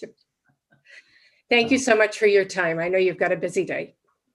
Thank you very much, Deb. And yes, this is Mr. Skeet, who, if I open up the door, wants to be in my lap. So I really had no choice. And I have an office door where my dog likes to exit a lot right now. So she's kind of being good right now. Correct. Next, we'll go to Kate Espin of ISO New England. Kate? Good morning, senators. Good morning, representatives. Thank you for having me. My name's Kate Bashford Epson, and I'm with Government and External Affairs at ISO New England, and my particular focus is on the state of Maine. So I am here to be a resource to you. You probably won't see me testifying very often. We tend to not do that, but we very much work closely with the states throughout New England. So ISO New England. ISO New England is the grid operator for New England. The ISO stands for Independent System Operator. So we are a not-for-profit corporation. We're based out of Holyoke, Massachusetts. We are independent in the sense that we don't actually own the assets of the grid. We don't own transmission lines. We don't own power plants. We don't own any facilities except for our actual building where we do the work. And we're technology neutral. So we don't have financial interests in the system. We are set up to do this and regulated by the Federal Energy Regulatory Commission. So that is our regulator, but we also work with the states because the states have jurisdiction under the Federal Policy Act to decide on which resources they want and their policy preferences.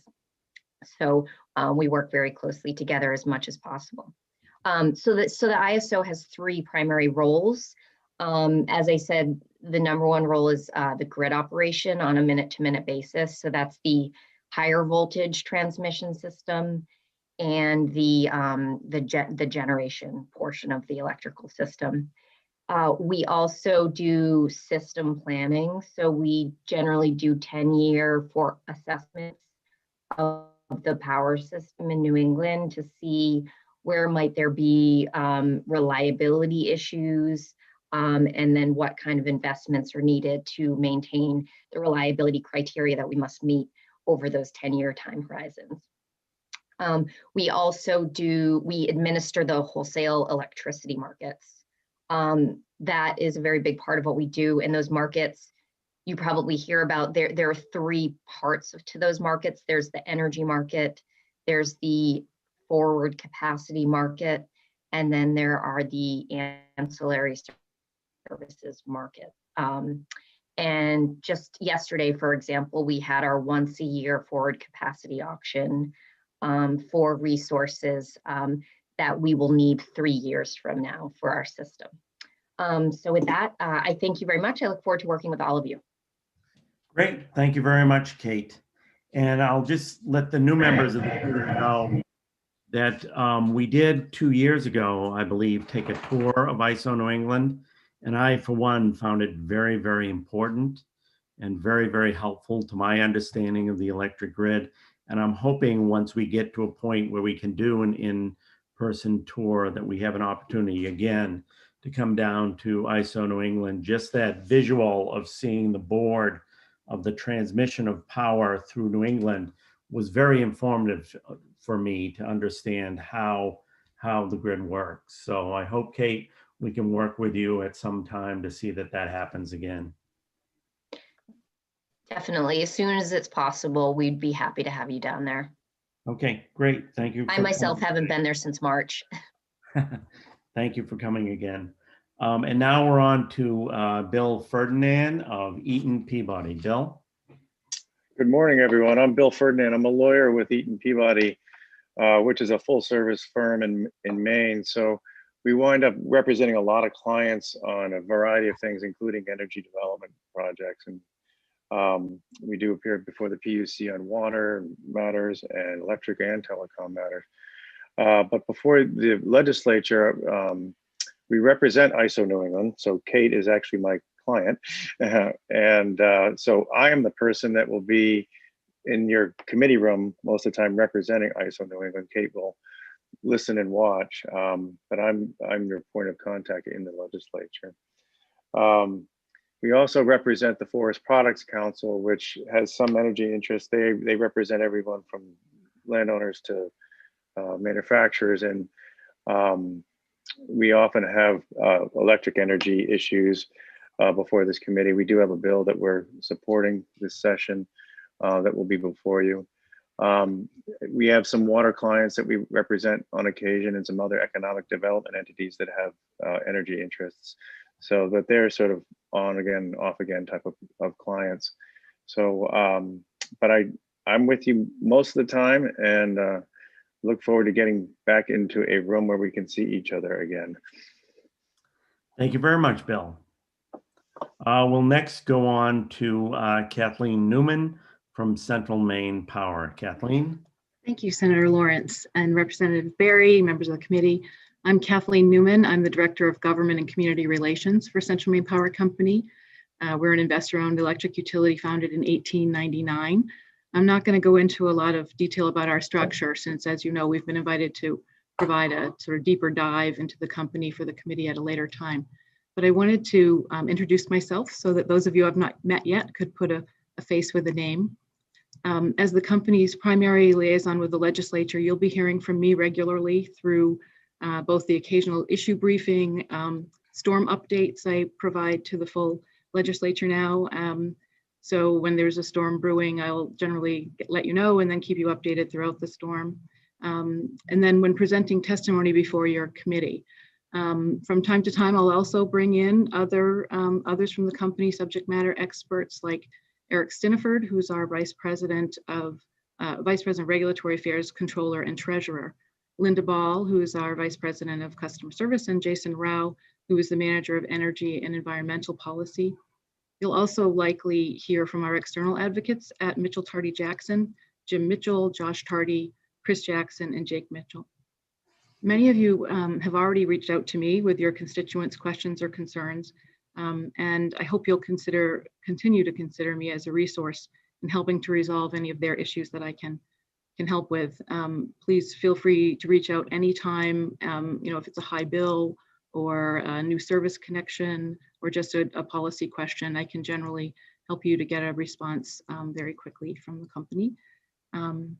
That's all I wanted to say now. We're looking forward to our deeper dive later on with David Flanagan and some of our other subject matter experts if we can.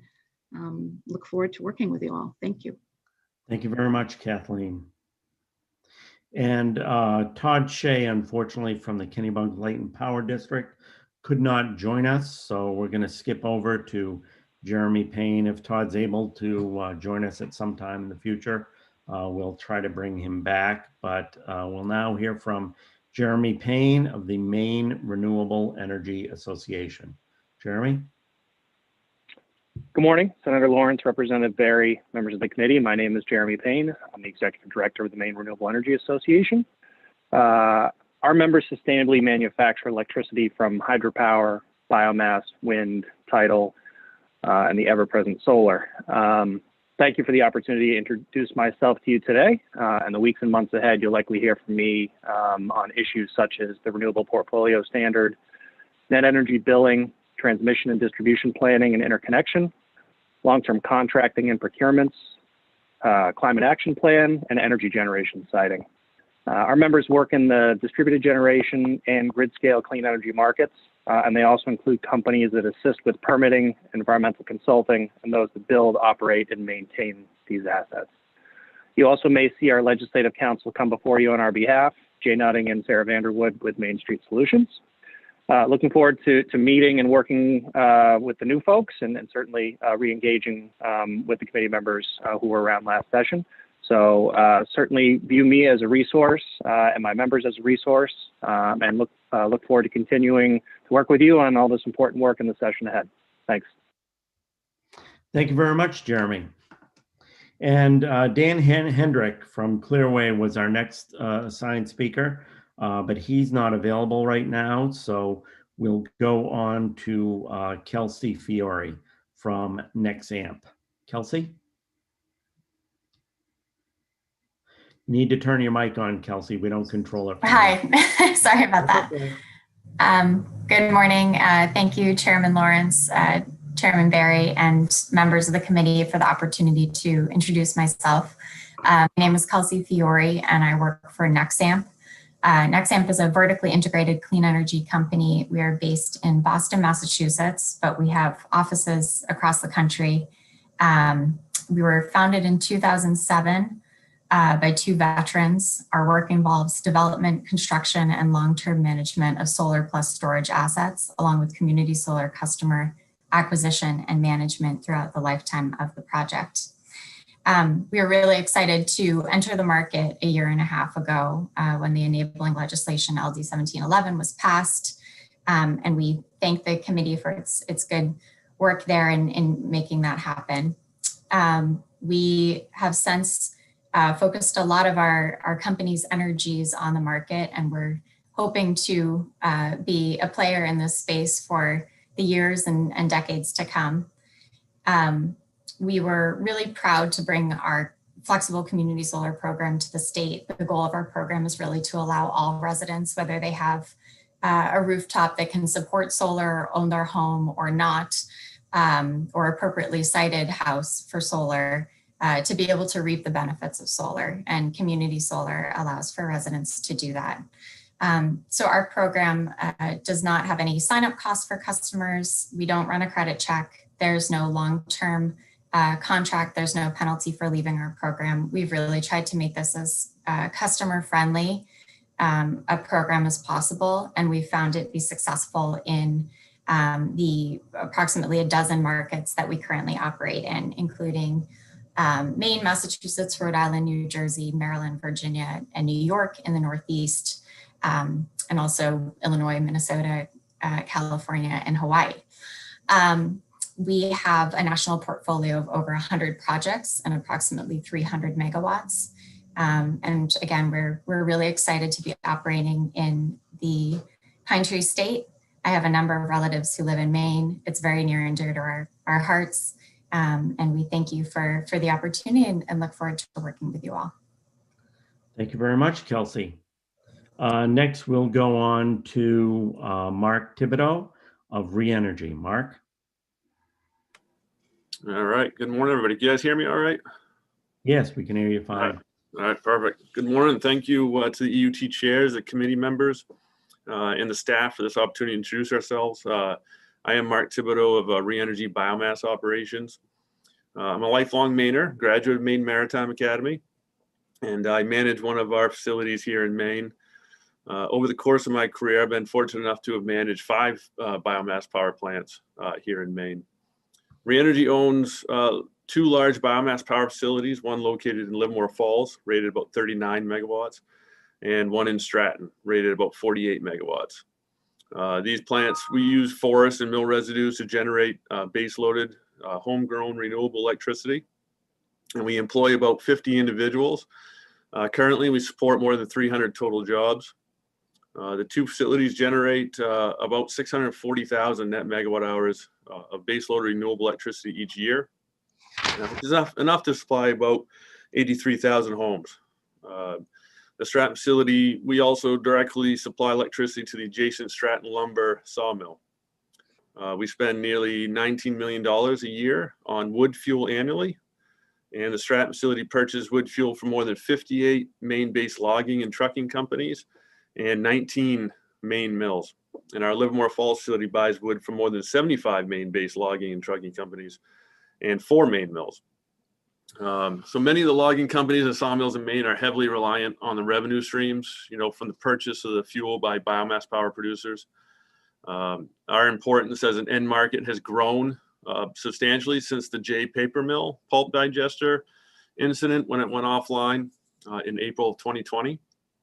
And our plants serve as shovel-ready sites for co-located industries capable of providing behind-the-meter electricity. So in addition, the facilities maintain fuel supply infrastructure as the state of Maine and the 4 Maine task force develop plans to recruit advanced bio-based companies to site facilities in Maine.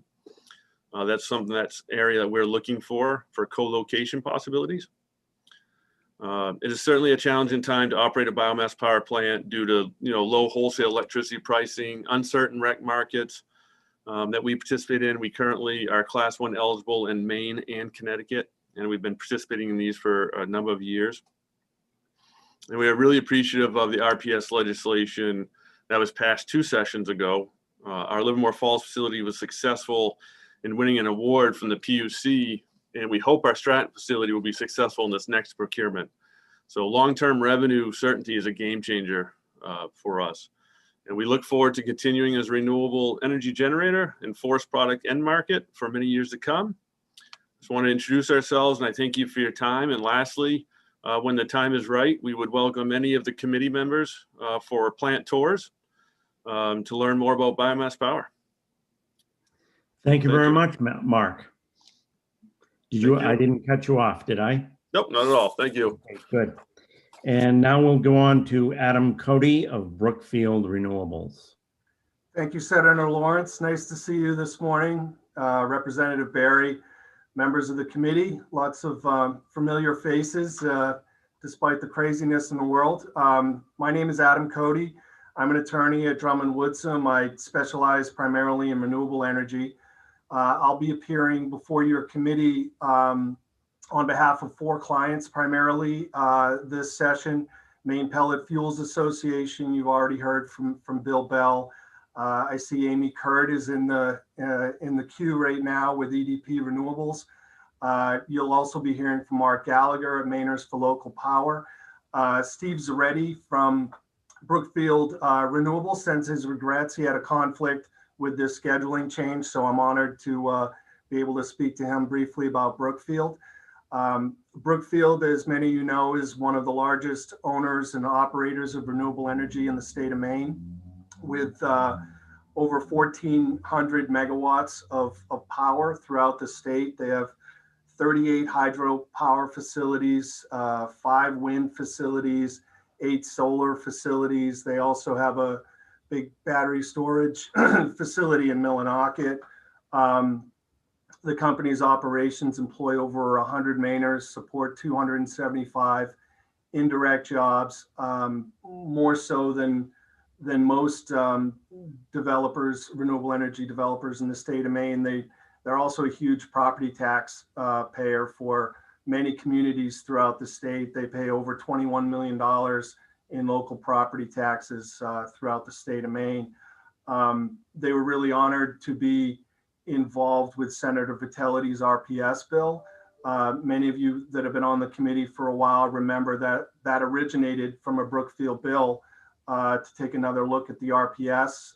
Your committee, I think, very smartly recognized the need for that and established a committee to come up with it. And we were happy to be very involved in drafting that legislation, and we look forward to working with you in the future. So I will yield the rest of my time, as they say, and thank you all. I look forward to working with you during this session.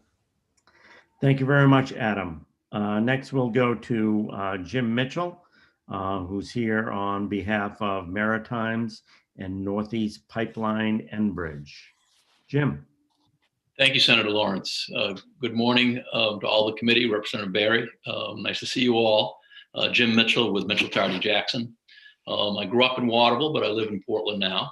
Our firm has clients with interest before the committee, including Comcast, Maine Natural Gas, Maine Yankee, and Central Maine Power.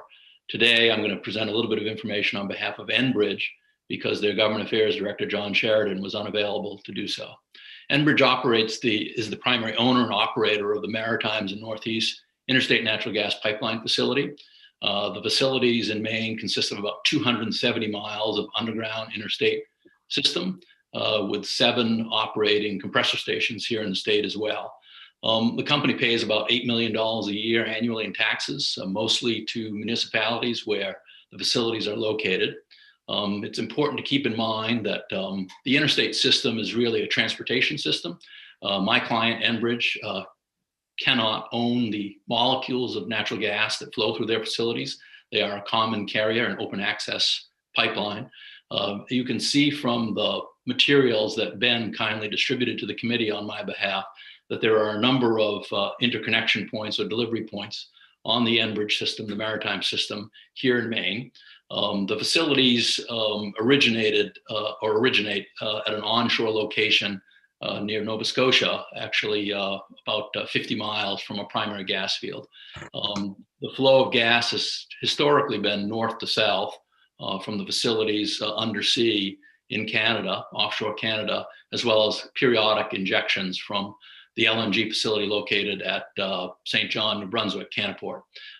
Today, however, with the Atlantic Bridge facilities being commissioned, molecules can now flow south to north, excuse me. So that gives an advantage for Mainers and the rest of New England to take advantage of the substantial reserves of natural gas here in the US, particularly around the Marcellus Shale finds. So the facilities have been expanding over time. They're probably delivering slightly less than their rated capacity. You'll be hearing periodically from my colleague, Sharon Sudbay, who provides updates when there are facility changes, as there are today in Westbrook, Maine, where the co-owners of the so-called joint facilities south of Westbrook, the Portland Natural Gas Transmission System, have received a certificate from FERC in order to build new facilities that expand the compressor station there, which is also an advantage for Maine, bringing Western Canadian gas into the region. With that, Mr. Chairman, I'll thank you very much for giving me the opportunity to speak to the committee, and I look forward to working with you in the future. Thank you very much, Jim.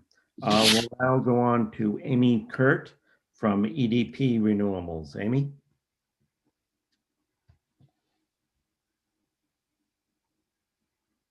Amy, you'll need to unmute yourself. We can't do it. There we go. Sorry about that. Hello, thank you so much for having me. My name is Amy Kurt, and I'm the Senior Manager of Government Affairs for EDP Renewables North America.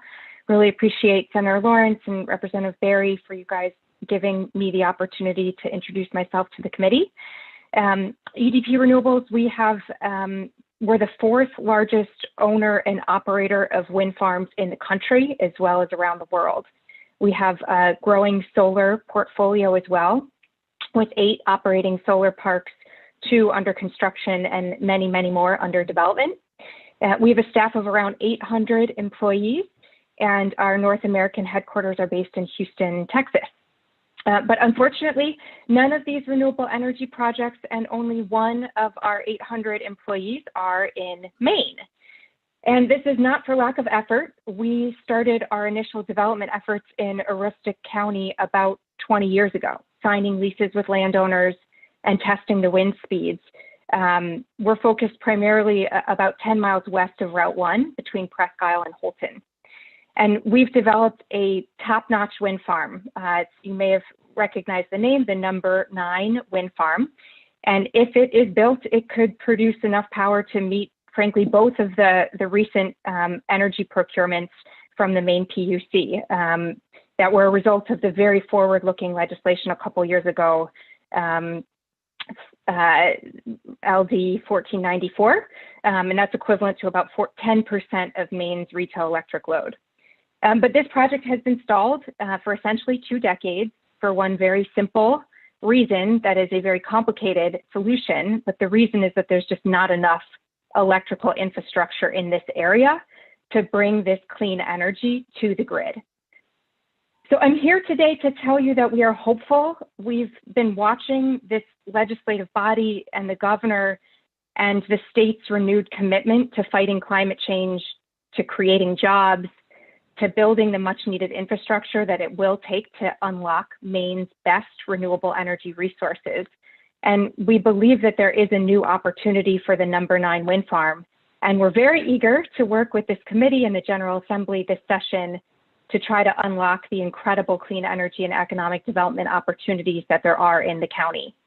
I'll just end by noting that we were represented for many years by my good friend, James Cody, but when his firm took on another, shall I say, larger energy client or utility client this year, we decided to find ourselves another Cody. So we're so pleased to be represented, as you heard earlier, by Adam Cody. And Adam and I look forward to working with you, members of the committee and others in the legislature in the very near future. Thank you so much. Thank you very much, Amy. And we've been joined by Dan Hendrick, who was earlier in the program, was having trouble joining. So now we'll go to Dan Hendrick from Clearway. Dan?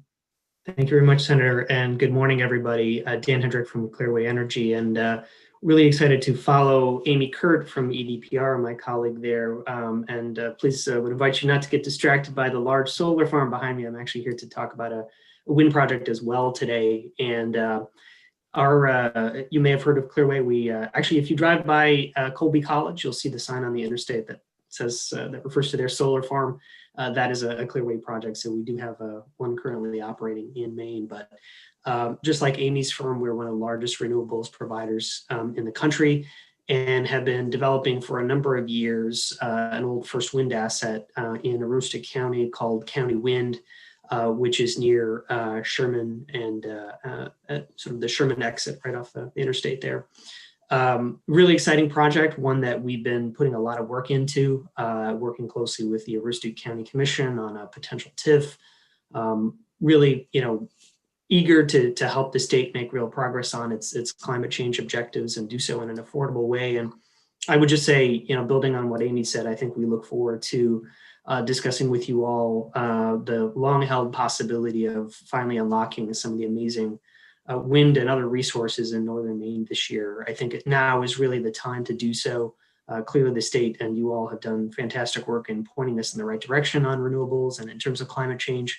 And this is a long-held goal in terms of unlocking economic development in the region. Thrilled to have support from so many of the organizations in the area as we think about this session and some of the work ahead. So just want to thank you for your time and look forward to speaking with you soon. Thank you very much, Dan. We'll move on to John Furland of Ocean Renewable Power Company. John? Senator Lawrence, Representative Barry, and members of the EUT committee. My name is John Furland, and I'm president of Ocean Renewable Power Company. ORPC is based in Portland with a Marine Operations Center in Eastport and an engineering and electronics laboratory in Brunswick. We develop underwater power systems that generate electricity from ocean, tidal, and river currents without use of a dam or impoundments. These systems are known as marine hydrokinetic or marine renewable energy technologies, and Maine is at the forefront of the international market. ORPC's RivGen power system is the longest operating device of its type in North America, currently providing baseload power to a remote Alaskan village. Our power systems, designed, developed, tested, and currently under assembly in Maine, are in demand internationally. And in addition to our main locations, we service the market through our subsidiaries in Europe, Canada, and business partnerships in Chile. There are several reasons for ORPC's progress, and this morning I'll cite two of them. One is positive host community relationships with Eastport and Lubec, and the other is the Maine Ocean Energy Act, which the legislature approved unanimously in 2010. As a result of the act, ORPC competed for and was awarded an up to 5 megawatt allocation of tidal energy generation by the Maine PUC, which led to a 20-year power purchase agreement with Eastern Maine's Versant Power. Uniquely, the PPA requires ORPC to establish a Maine-based ocean energy industry with an in-state supply chain, host community partnerships, and R&D participation by the university system. We have spent over $40 million in Maine in recent years, including about $6 million in Washington County alone. We employ 18 people directly in our Maine locations, and with a supply chain in 14 of Maine's 16 counties, overall job impacts reach 100, with a large concentration of contractors and services providers in the Eastport area. We are longtime partners with the University of Maine School of Marine Sciences and UMaines College of Engineering. The PUC approved allocation strengthens ORPC's international competitiveness because Eastport's Western Passage is known globally as one of the most productive tidal energy locations on Earth. With Eastport as a partner, our Western Passage plans include a smart microgrid initiative whereby ORPC's tidal energy devices paired with an energy storage system would provide predictable baseload power to the rural regional grid, enhance the ability to use other renewable energy sources, and improve the grid performance for a region of Maine historically at the end of the line. This project will implement all components of the state of Maine's climate action and clean energy economy plans and become a model local project for which you can be proud. Thank you for the opportunity to speak with you this morning, and thank you for your service to the state of Maine. Thank you very much, John. We do have somebody who has joined via a cell phone, and it's a cell phone ending in the last 4 digits of 0736. If they could just change the cell phone number to a name so we can see who would like to testify, or if you can log on onto a computer so you can enter in your name, so we can do that. Next, we'll go to Fortunat Muller of Revision Energy Holdings. Good morning, Senator Lawrence, Representative Barry, members of the committee. My name is Fortunat Mueller. I'm president and co-founder of Revision Energy, Inc., not Holdings. I'm not sure where I got that, but that's all right. Revision's mission is to help New England transition away from fossil fuels and to clean, renewable energy, while alleviating economic and social injustice in the communities where we live and work. When we started back in 2003, we understood that that mission of transitioning the whole economy away from fossil fuels was vital, but even we would have admitted that it seemed a little far-fetched. But fast forward 18 years, and there's now a pretty strong consensus that it's exactly what we have to do to avoid the catastrophic effects of climate change. And there's an equally strong consensus that this energy transition represents a unique transformational opportunity for the state of Maine that can have broadly shared benefits that improve the well-being of all Mainers. Since 2003, Revision has grown from just a handful of employees working out of a small barn in Liberty and Waldo County to over 280 individuals working out of 5 offices in 3 states and serving all of Maine, New Hampshire, Vermont, and Massachusetts. We're also a certified B Corp, meaning that our commitment to using our business as a force for positive social change is independently, transparently, and rigorously evaluated by a nonprofit B Labs every 3 years. We're also proud to be 100% employee owned, which means we're leaning into our conviction that if our collective hard work creates value, that value should be shared by the folks who are actually doing the work. To advance the clean energy transition, we develop, design, install, service solar energy systems ranging in scale from a couple of panels on a residential rooftop to larger DG scale projects of up to about 5 megawatts. In addition, we're designing and installing heat pumps to replace fossil fuel boilers, and we're developing, designing, installing, and owning electric vehicle charging infrastructure across the state to help advance the state's electrification of transportation. Though we're a full service developer and we hire engineers, lawyers, finance people, we're proudly wrench turners first. And we're proud to be the people on the ground, moving dirt, building the clean energy projects for Maine's future. One of the recent developments we're most proud of is that 3 years ago, we founded what we call the Revision Energy Training Center, or RETC, which is our in-house training and workforce development effort and includes our first in the nation electrical apprentice training program, to help our co-owners advance their careers and to help train the clean energy workforce that Maine needs. If I have one message to share with the committee today, it's that the clean energy transition is a marathon and not a sprint. Most expect this is going to take 20 to 30 years and will involve an investment of maybe $50 billion or more in the state of Maine. But that doesn't mean it isn't urgent. 2 years ago, the legislature took some important first steps in setting statewide clean energy goals and in modernizing programs for getting solar energy systems built in Maine. Some of those policies have worked great. Others have faced challenges and exposed flaws or weaknesses in our existing utility and regulatory systems that need to be addressed to continue to make progress. We've also benefited from the work of the Governor's Climate Council, who's done really excellent work creating a roadmap to reaching Maine's energy and climate goals. And so I'm sure we'll be back here again over the coming weeks and months to talk about some of the opportunities to improve and refine existing policy and to overcome obstacles and challenges and keep us headed towards our shared goal.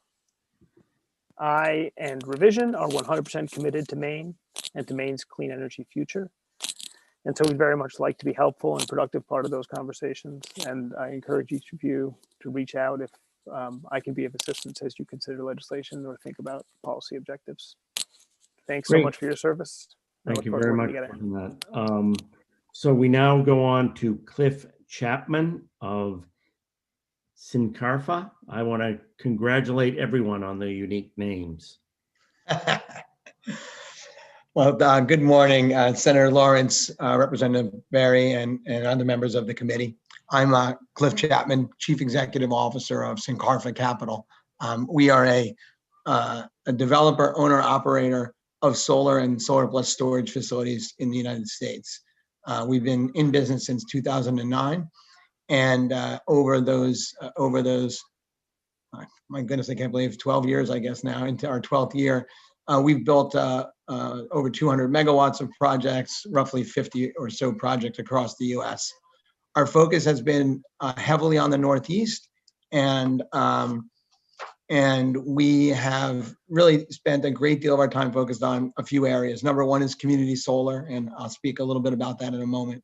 The second is trying to utilize sites that would otherwise have limited use, so brownfields, landfills, Superfund sites to put solar facilities on.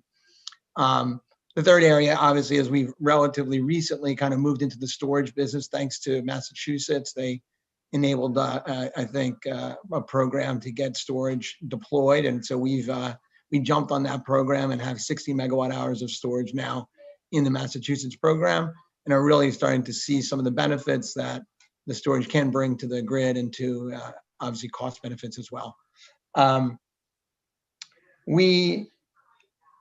We are, as I mentioned, very focused on community solar. We have community solar projects in several states. Obviously, Massachusetts was our first market.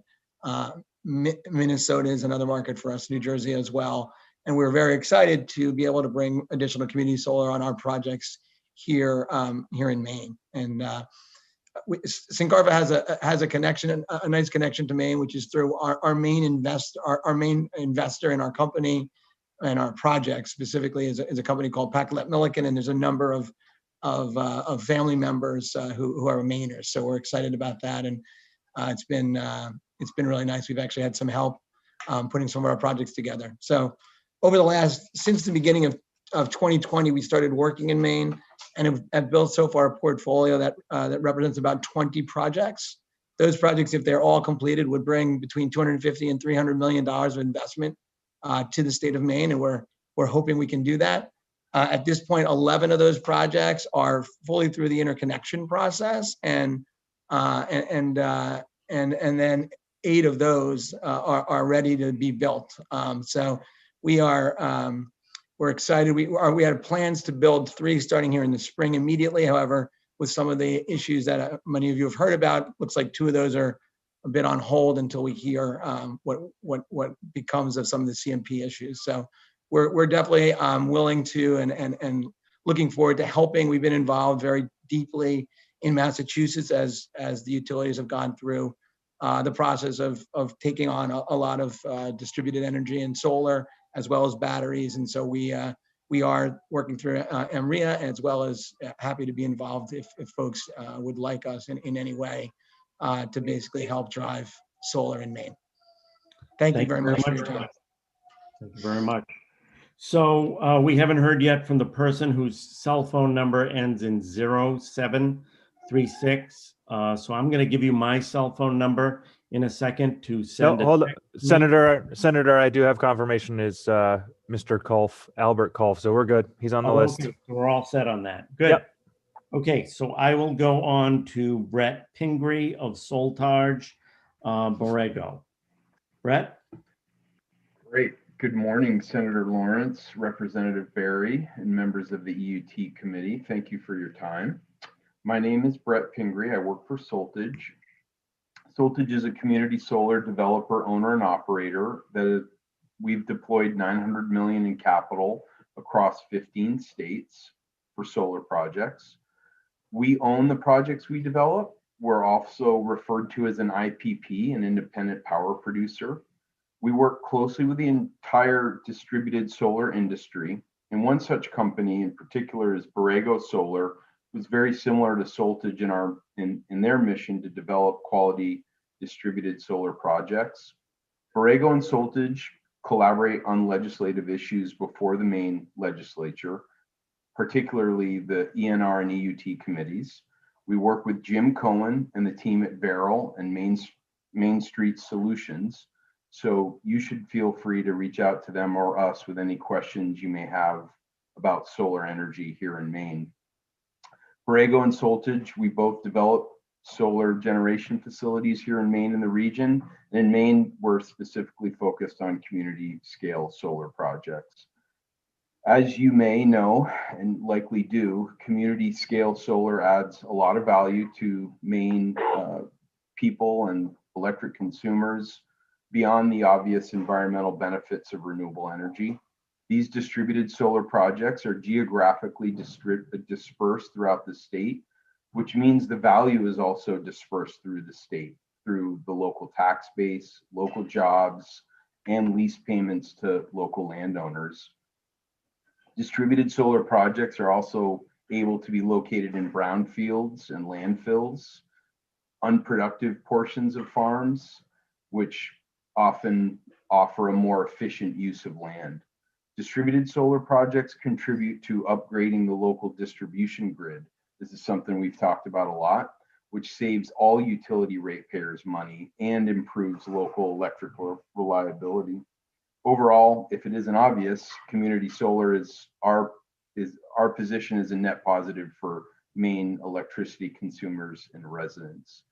And given our focus on distributed solar, it's not surprising that a key area of focus before EUT this year will be net energy billing policies, making sure there's stability in the solar market that started 18 months ago, as well as maintaining a balance between utility scale and distributed scale solar facilities. We want to make sure you all know that you can always reach out to us for information and background on any of these issues. We want to view ourselves as a trusted partner. Thank you so much for your time and service. Thank you very much, Brett. So we're now going to go to Bob Cleaves from Dirigo Solar. Bob? Senator, can you hear me? Yes, I can hear you fine. Thank you for the opportunity to appear before your committee today, and we appreciate the opportunity, mostly because I got to wear a tie today, which is the first time since March of last year, so I'm particularly excited about that. I just want to take a few minutes and talk about Dirigo Solar. Obviously, the name of our company is no accident. We're Maine-based. We were founded 5 years ago for the express purpose of providing low-cost utility-scale solar to Maine ratepayers. We got our start courtesy of a 2015 Public Utilities Commission award for 100 megawatts of solar at 3.5 cents, which is the time we were sort of the brunt of a lot of jokes in the industry. How could we possibly think we could deliver power that cheaply? And I'm happy to say that as of now, and as a result of the construction that we did in 2020, half of that portfolio, or roughly $50 million, has been deployed in Oxford, Milo, Augusta, and Fairfield. creating 350 jobs. And with 4 more projects about to start construction in Palmyra, Auburn, Hancock, and Winslow, including Representative Grohosti's district, the one in Hancock at the former Merrill Blueberry site. In addition, and I think in this respect, we're somewhat unique in the solar space here in Maine, we also do community solar. We have 24 projects in the interconnection queue. And for that reason, we're keenly interested in the issues and the challenges associated with interconnecting to CMP and Versant territory. In addition, we were just awarded another 40 megawatts in a PUC award. And so we consider the future of solar in Maine to be extremely bright. It helps economic development, it creates jobs, and it provides low-cost power. So it's kind of a triple win for the state.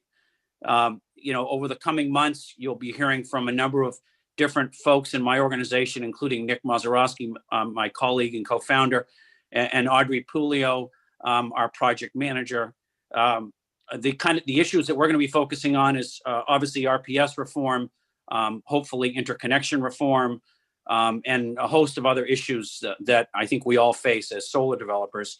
I want to thank you for your public service and for your concerns and dedication to a renewable future for Maine. And I will say also thanks to James Bass, who's our able advocate in Augusta. I used to do that for a living until I realized that building solar was a lot more fun than talking about it. So with that said, I turn the mic back over to you, Mr. Chairman. Thank you very much, Bob. And I do want to warn people, as I did on the prior presentation, about the mayor of Belgium who appeared on Zoom in a tie and didn't realize there was a mirror behind him that revealed he wasn't wearing any trousers. Okay. Well, the only thing behind me are my 2 dogs, so I'm in good shape. Conscious of that. We'll now go on to James Bass of Sultan Bass. James. Thank you very much, Senator Lawrence. Senator Lawrence, Representative Berry, members of the committee. My name is James Bass, and I'm an attorney here in Augusta. As Bob Cleves mentioned, one of my clients is Dirigo Solar. I also want to thank Deirdre and Ben for the much sought after position right before lunch, which I know is always the best one to get the committee at. So I've been appearing in front of EUT for about 6 years, and it really is an honor and a joy. In addition to Dirigo Solar, I also represent Re-Energy Holdings, which you heard about earlier from Mark Thibodeau. And then on Thursday, you'll hear from Stacy Briggs from T-Mobile. So solar, biomass, and telecommunications. Like most of the other members of the lobby, we really are resources for you. Please reach out with us with questions or concerns. We'll certainly be in touch with you, but it really is a dialogue, and our job is to give you, the best information we can so you can make smart policy decisions for the state. So thank you very much. Enjoy your lunch break, and I look forward to working with all of you in the months to come. Thank you very much, James. And I'm now going to go to a first for me in the Zoom presentations. We have Albert Kolf, the CEO of Mousam River Hydro. He's joining us via cell phone, so we can allow him to speak, but we can't see him visually. But if you would go ahead, Albert, and just introduce yourself to the committee. Yes, thank you very much. Can you hear me? I can hear you fine. Great. My name is Albert Kolf. I'm the CEO of Mousam River Hydro LLC. Mousam River Hydro LLC is an offshoot of Save the Mousam, Keep the Kennebunk Dams LLC, incorporated in 2017 when the Kennebunk Light and Power District indicated they were not going to renew the FERC hydropower license.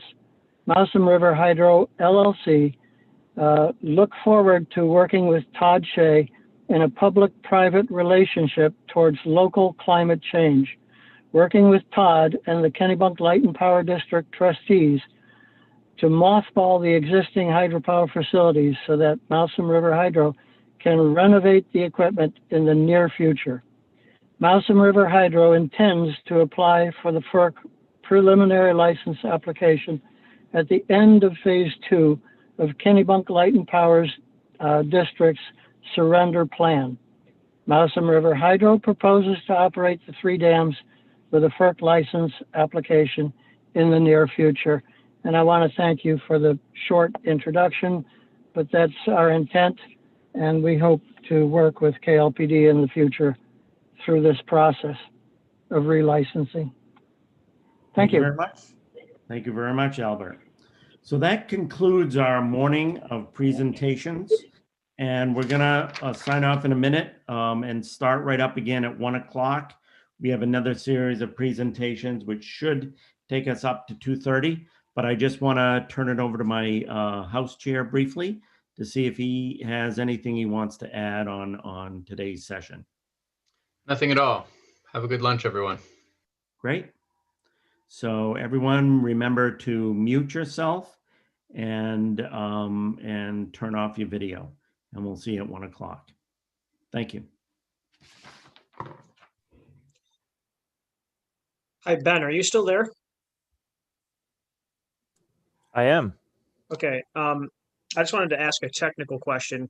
Why wouldn't we be able to sign out and come back into the meeting?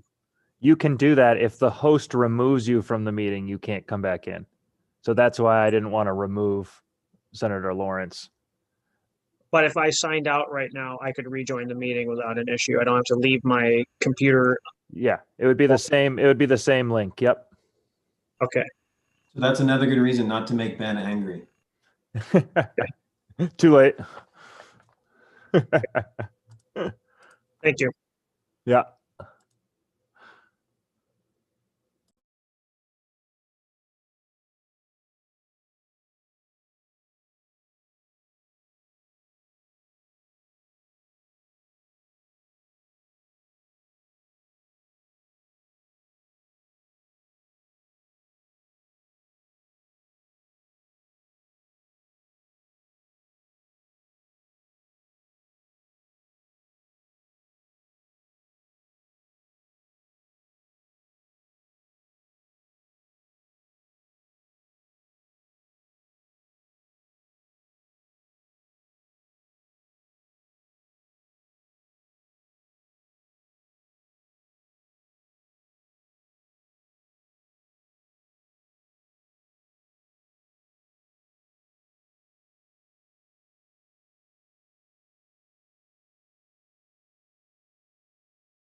Ben, how are things in the State House? Are they pretty quiet today? We had a couple of members of the public in yesterday, and one guy made a big stink outside HHS. So that was fun. Capitol Police had to come over, the whole deal. Are we still live streaming, Ben? We are. Okay. So I did find on my keyboard, and Nicole will get a kick out of this, there's a big key that says leave. So I figured out I didn't have to find the command option other key. It just says red button that says leave. We're here with you, Senator. We're gonna get through this session together. So we are. Yeah. That sounds like the eject button that my wife installed. Yeah. Right. Good parachute included. Senator, if you ever need me to speak to your daughter on your behalf to help with technical issues, I'd be more than happy to do so as well. So my first job out of college was I was a computer programmer, systems analyst. Okay. Before I went to law school, I worked for Unum. And one of my jobs was to support what we called, I forget, it was a 7th floor or 11th floor. It was the senior executives. And this was when PCs first came in. And one of my jobs was to introduce them to PCs so they could figure out how they could best use them in their jobs. And I remember I was helping some guy through a problem when we get it resolved. And I said, okay, press any key to continue. And he asked me where the any key was.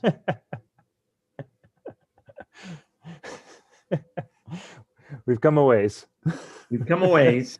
So, but the more we get away from things, the more we forget. So. Yeah. And you're okay with taking up Mr. Shea first, correct? Yes, I think that's the best way to do it. Right. Things moved along pretty quickly. Yeah. So I don't think we'll have any problems this afternoon. So Nicole, before you got on, I was saying, finally, I looked at my keyboard here on my Apple, and there's a big red button that says leave. So I figured out how to should we leave. get that big red panic button and put that on your Right. computer as well? Right.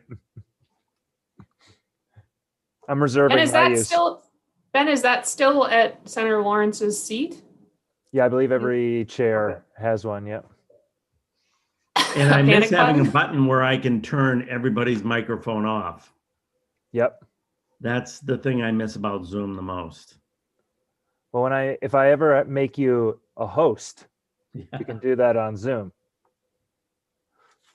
It was one of the great powers of being a chair. Senator, I hit that button once and I still haven't heard the end of it. It's a dangerous button. Too much power for any one person. It is. I didn't even know it was there. Neither did I. It looks like we're up to about 8. Is Mr. Shea in the... He is. I'm going to promote the first couple as soon as we get started. Okay. So why don't we get started? We're a minute after 1. So why don't we get started? Great.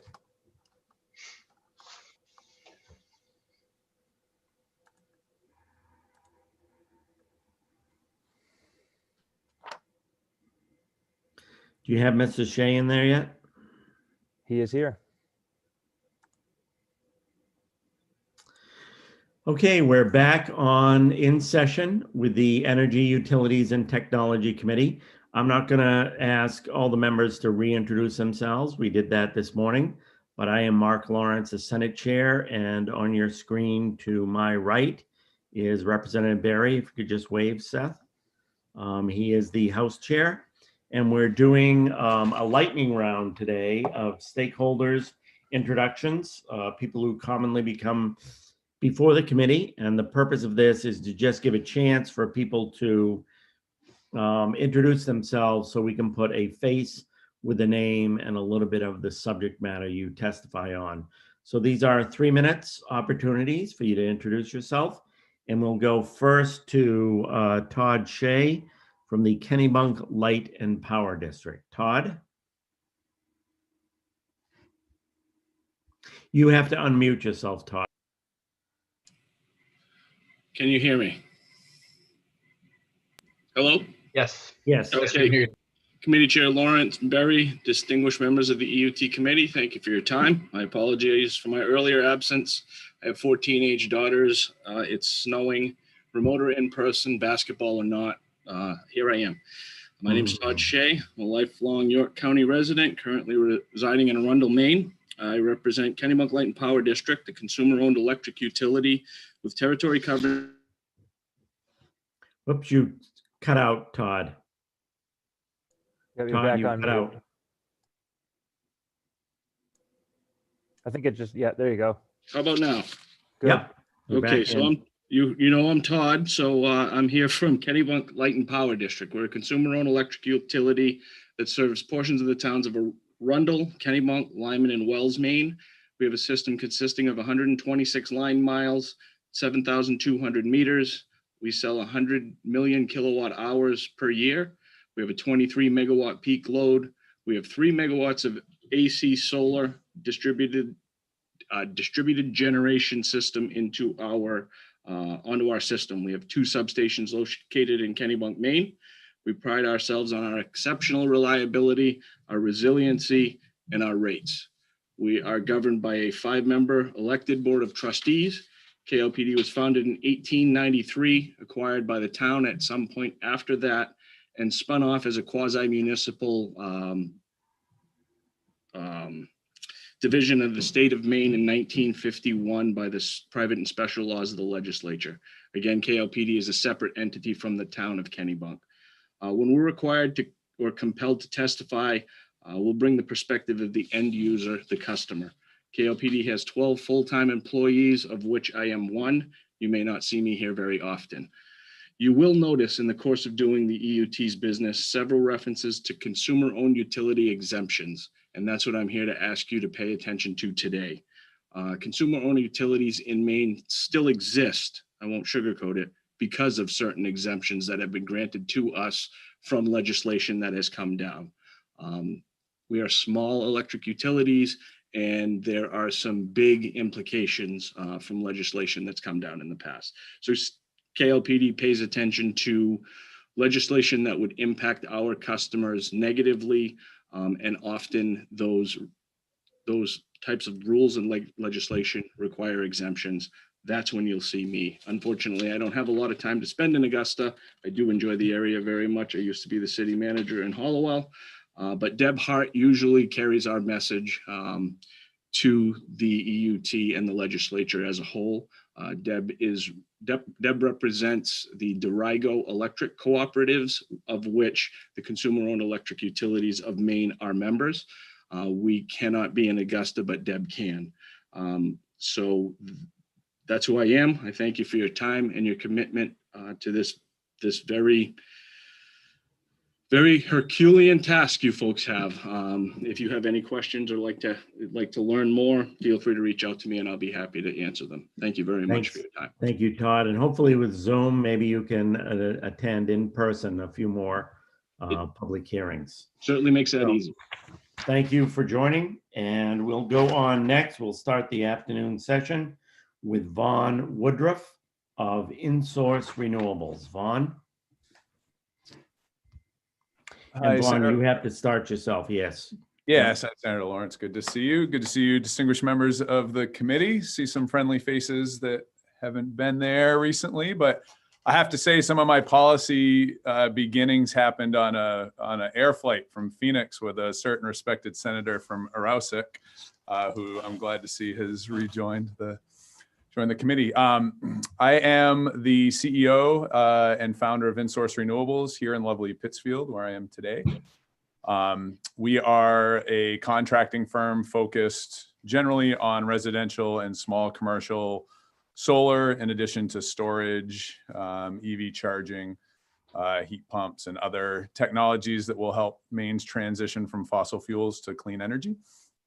Probably more, what's had me there most often over the last decade is that I used to be the chair of our trade group for a lot of the smaller solar companies around the state. We have somewhere in the neighborhood of kind of 24 homegrown companies around the state, from Fort Kent down to Kittery. Gouldsboro, probably about as far east as we have, and then, over to the New Hampshire border.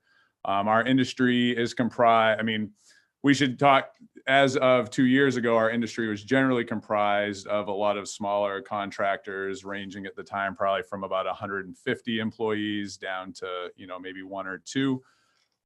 We have since, obviously, with the passing of LD 1711, that our industry has changed pretty significantly, as we've seen in the papers and so forth. That said, we still have a lot of our companies that have been here for a decade or more, that are out working across the state, helping homeowners have a bit more energy security, and navigate just kind of the options between the various energy efficiency and renewable energy options that are out there. Our company started about 12 years ago. I am a boomerang, started the company in Montana. I moved back home to Pittsfield about 12 years ago. We're a co-op, employee-owned company. We're a certified B Corp, which means that our business model is about profits, but also includes our communities as well as the planet. And those are stakeholders as we make decisions as a company moving forward. I'll be there in discussions generally. I've spent a lot of time in front of the Public Utilities Commission, a lot of time in the weeds on a lot of the how the utilities come to the table to help integrate solar into their infrastructure. And so that's typically, the role that I'll have when I come to chat, and really appreciate the opportunity to, for the time that you all give us. And if there's anything that I can do to be of help to answer technical questions regarding how this stuff actually works, how it integrates, and some of the challenges that are there, I'm happy to do that. So thank you for the time today, and really appreciate the opportunity to work with you all this session. Thank you very much, Vaughn, for coming by to introduce yourself. We'll now go to Danny Piper of Sundog Solar. Danny? Yeah, hi, good afternoon, Senator Lawrence, Representative Barry, and members of the EUT committee. Good to see you all. My name is Danny Piper, and I just want to start by thanking everybody here for making this platform available and having this introduction session. Appreciate that very much. I'm one of the co-owners of Sundog Solar. We're a small family-owned business based in Searsport, Maine, and we develop and install solar electric systems. We started our company back in 2009, providing renewable energy products, small PV and solar heating designs and installations to customers throughout Maine. Over the past 11 years, we've stayed pretty small, but we've grown into a 30-employee company, and we have a mission to deliver megawatts of high-quality solar electric systems to our residential and commercial customers. Our smart and dedicated employees are committed to contributing to Maine's clean energy transition. They're all present and respectful to the opportunity to be gainfully employed long-term in the solar industry here in our small coastal town. We're really grateful as a company for the enhanced development opportunities that the most recently passed net energy billing legislation has made possible. We've been able to pursue some of the largest projects that we've had a chance to be involved with in the last year and a half due to this legislation. Inside of that opportunity, we've also been presented with a lot of hurdles to jump in being able to complete projects. Most notably, I'd say, is probably with the utility interconnection process. That said, we're looking forward to this upcoming legislative session to eliminate some of these hurdles and to shorten some of them. And we also are excited to work towards a longer-term development pathway for net energy billing, which we see as being important in terms of being able to scale up to the opportunity level that is presented here within the state. So those are the things that we're interested in, and glad to be a part of the conversation. Thank you all. Appreciate it, Danny. And we'll now go on to Mark Gallagher from Mainers for Local Power. Mark? Thank you, Chairman Lawrence. Thank you, Chairman Barry. Thank you, distinguished members of the Energy, Utility, and Technology Committee. My name is Mark Gallagher. I am a government relations and campaign consultant at Drummond Woodsum Strategic Consulting. Today, as Chairman Lawrence cited, I'm representing Mainers for Local Power.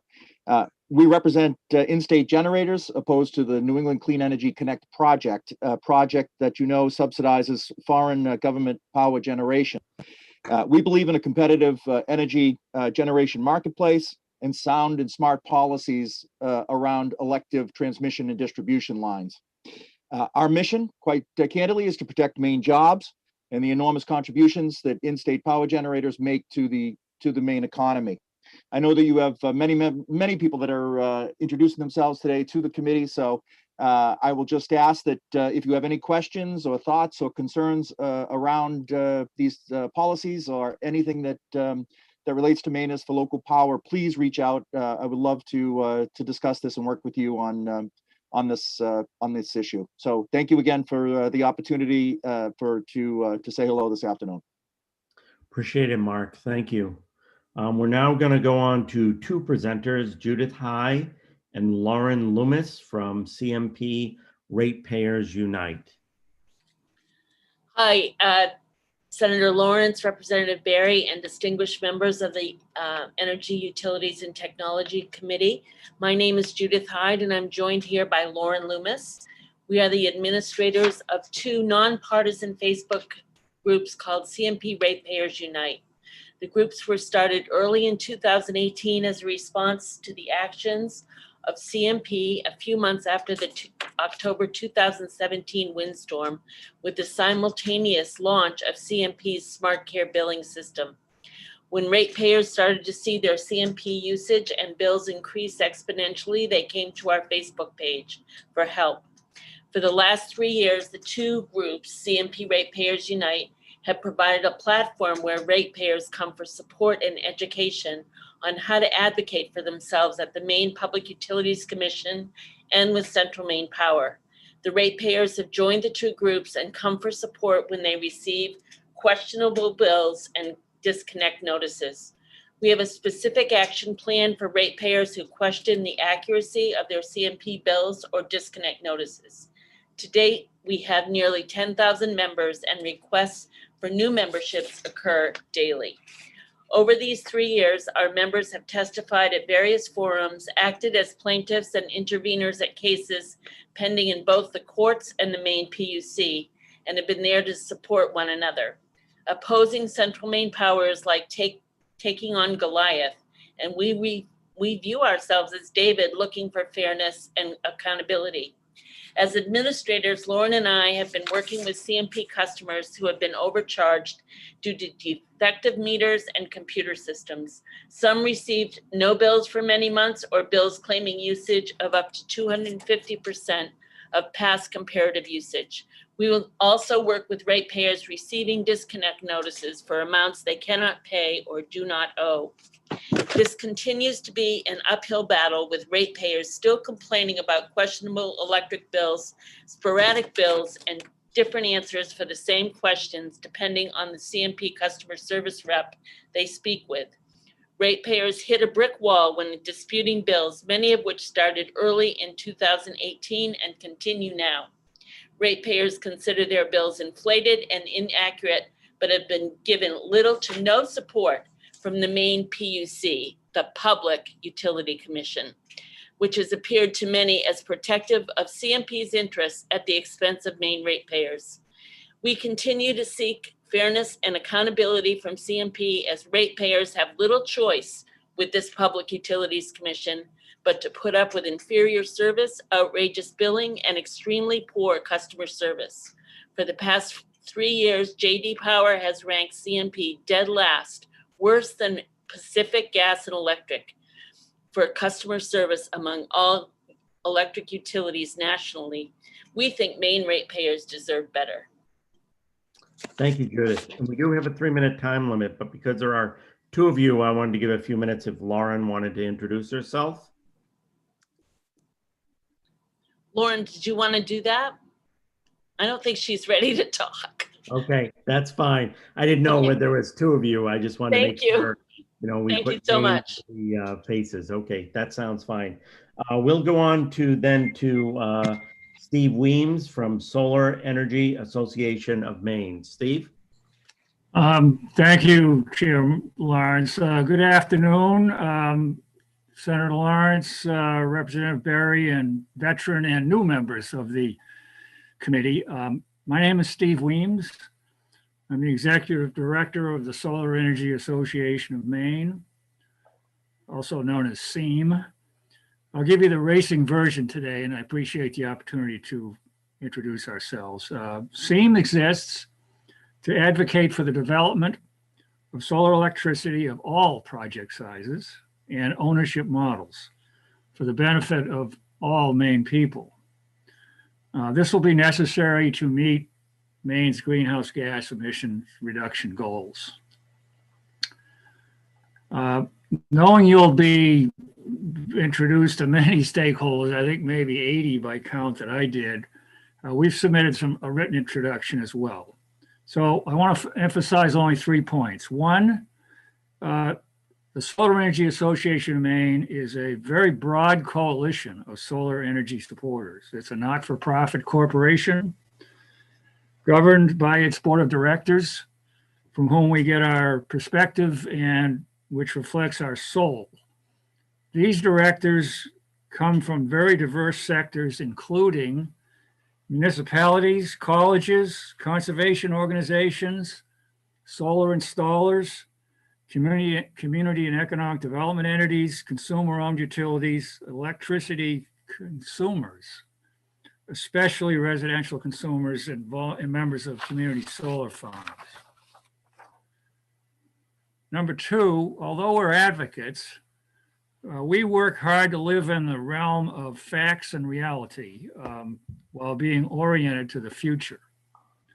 To us, the key issue is what kind of world and state we want those who follow us to live into.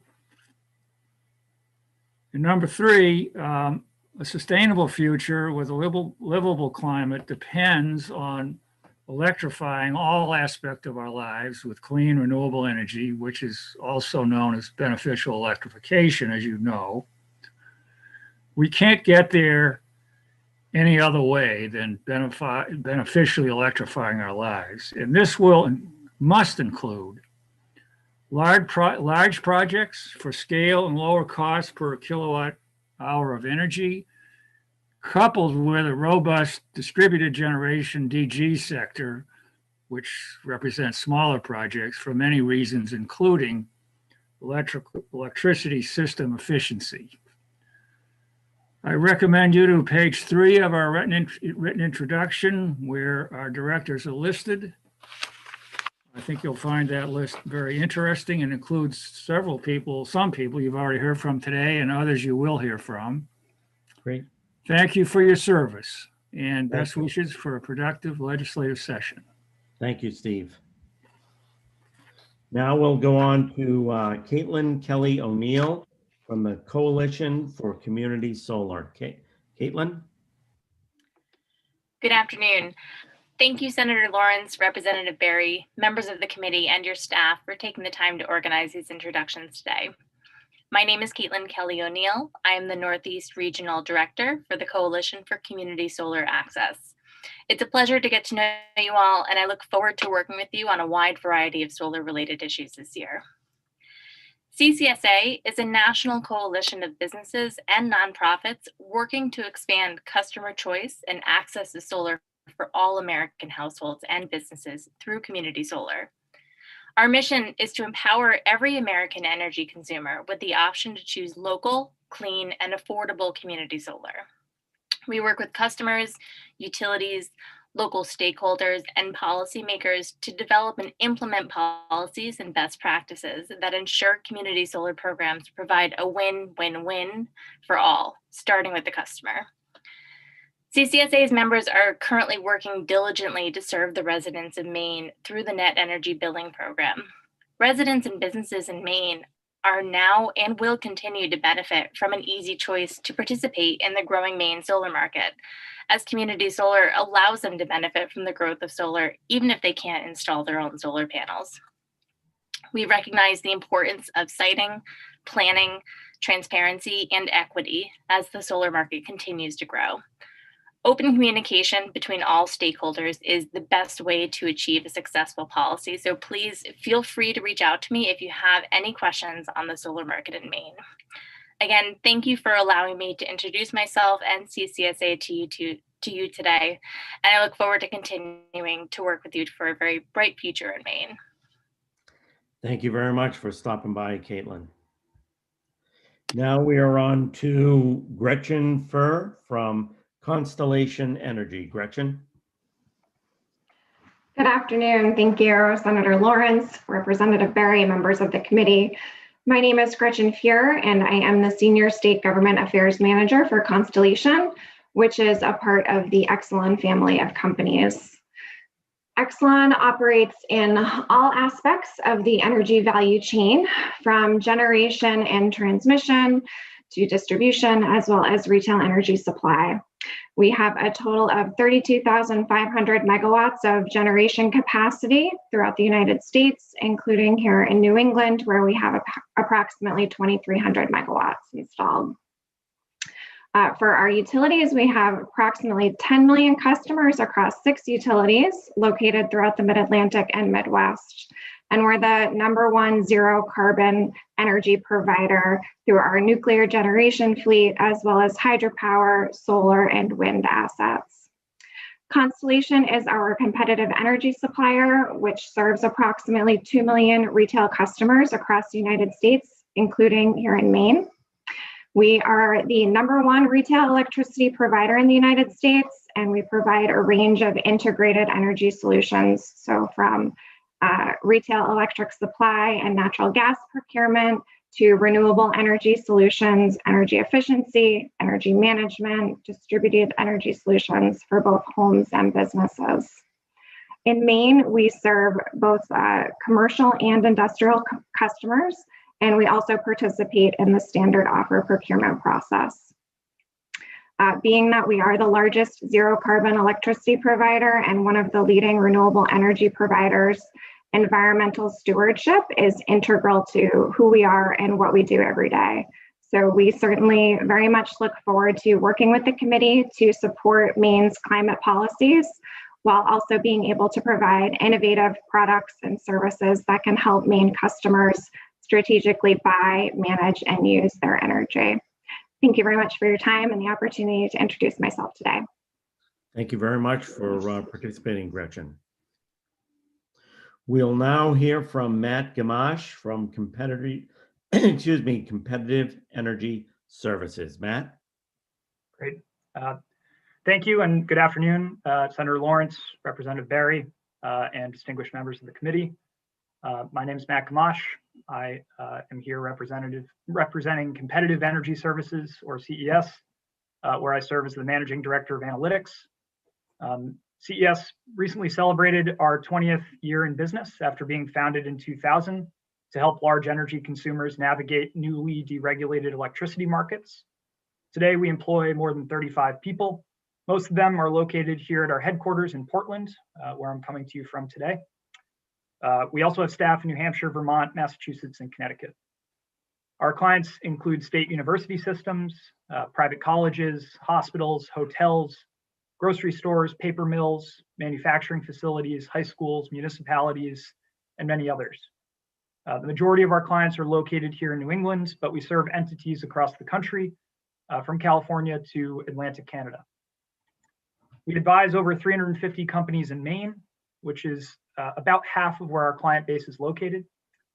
Combined, our clients in Maine use well over 1 billion kilowatt hours a year and over 3 billion cubic feet of natural gas. They also use propane, liquid fuels, biomass, biofuel, wood pellets, compressed natural gas, and generate a portion of their own power with solar PV or cogeneration systems. Many of these clients also pursue sustainability goals and purchase contracts for renewable energy and carbon offsets in a variety of ways. We work exclusively for energy consumers and offer our clients independent advice and counsel on issues related to energy, including forward energy market conditions, procurement strategies, commodity contract terms and conditions, on-site generation feasibility, including solar PV and cogeneration, battery storage, greenhouse gas tracking, sustainability planning, and energy master planning. Most recently in Maine, we've worked with many of our clients to participate in the net energy billing program. Over 80 of our clients are participating in this program currently, contracting with over 65 distributed generation projects, representing about 275 megawatts in combined capacity. These projects are all at various stages of development, some of which are already generating net energy billing credits, resulting in both environmental and economic benefits. Many of our clients are also looking forward to investigating new technologies, such as electric vehicle charging, electrification of their heating loads through heat pumps and geothermal technologies, and opportunities to use battery storage. Through our diverse group of clients, we are privileged to hear opinions on all sides of most issues. I'm not here today representing any individual client or advocating for any specific issue, but instead just making the committee aware of our company, our large client base, our long history in Maine, our experience working with clients on energy issues in other states, and to offer input on how legislation considered by this committee might impact energy consumers here in Maine. Great. Thank you very much for your time. Thank you very much, Matt, for participating. Next, we'll go on to Candy Terry from NRG. Candy, you need to unmute yourself. Wonderful. Thank you for that. The lovely experiences of Zoom these days. Good afternoon.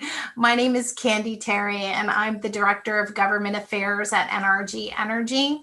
Thank you for the opportunity to introduce NRG, an integrated power company that generates electricity, sells it at retail, and provides energy solutions and natural gas to millions of customers.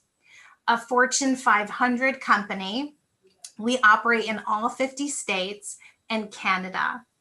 We own 23,000 megawatts of generation nationwide.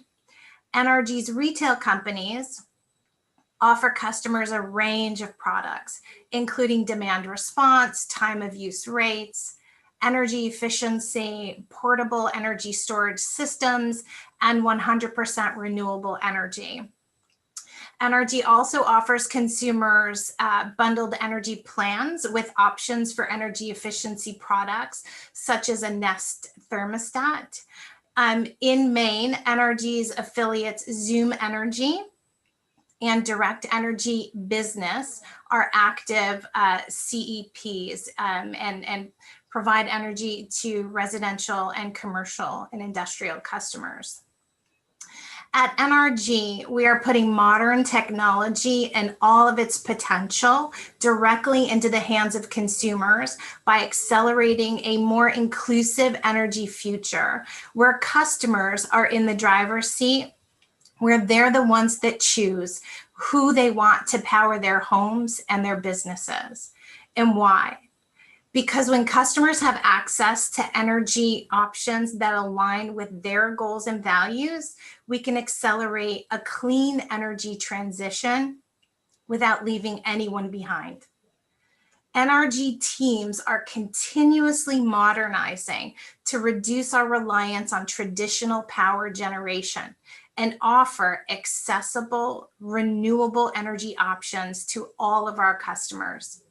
We have secured more than 1.7 gigawatts of renewable power for our customers, with more in the pipeline. Our approach to renewables has helped overcome the limitations of traditional renewable procurement. As longtime energy market participants, we're bearing all the risk of contracting with developers and providing that power as simply as purchasing a mobile phone plan. NRG remains committed to working with the committee on our shared goals of providing energy to Maine residents in a transparent, cost-effective and environmentally conscious manner. We also firmly believe, that competitive energy markets will be instrumental in delivering on those goals. Thank you. Great, thank you very much. We are now on to Dan Collins from New England Power Generation Associates.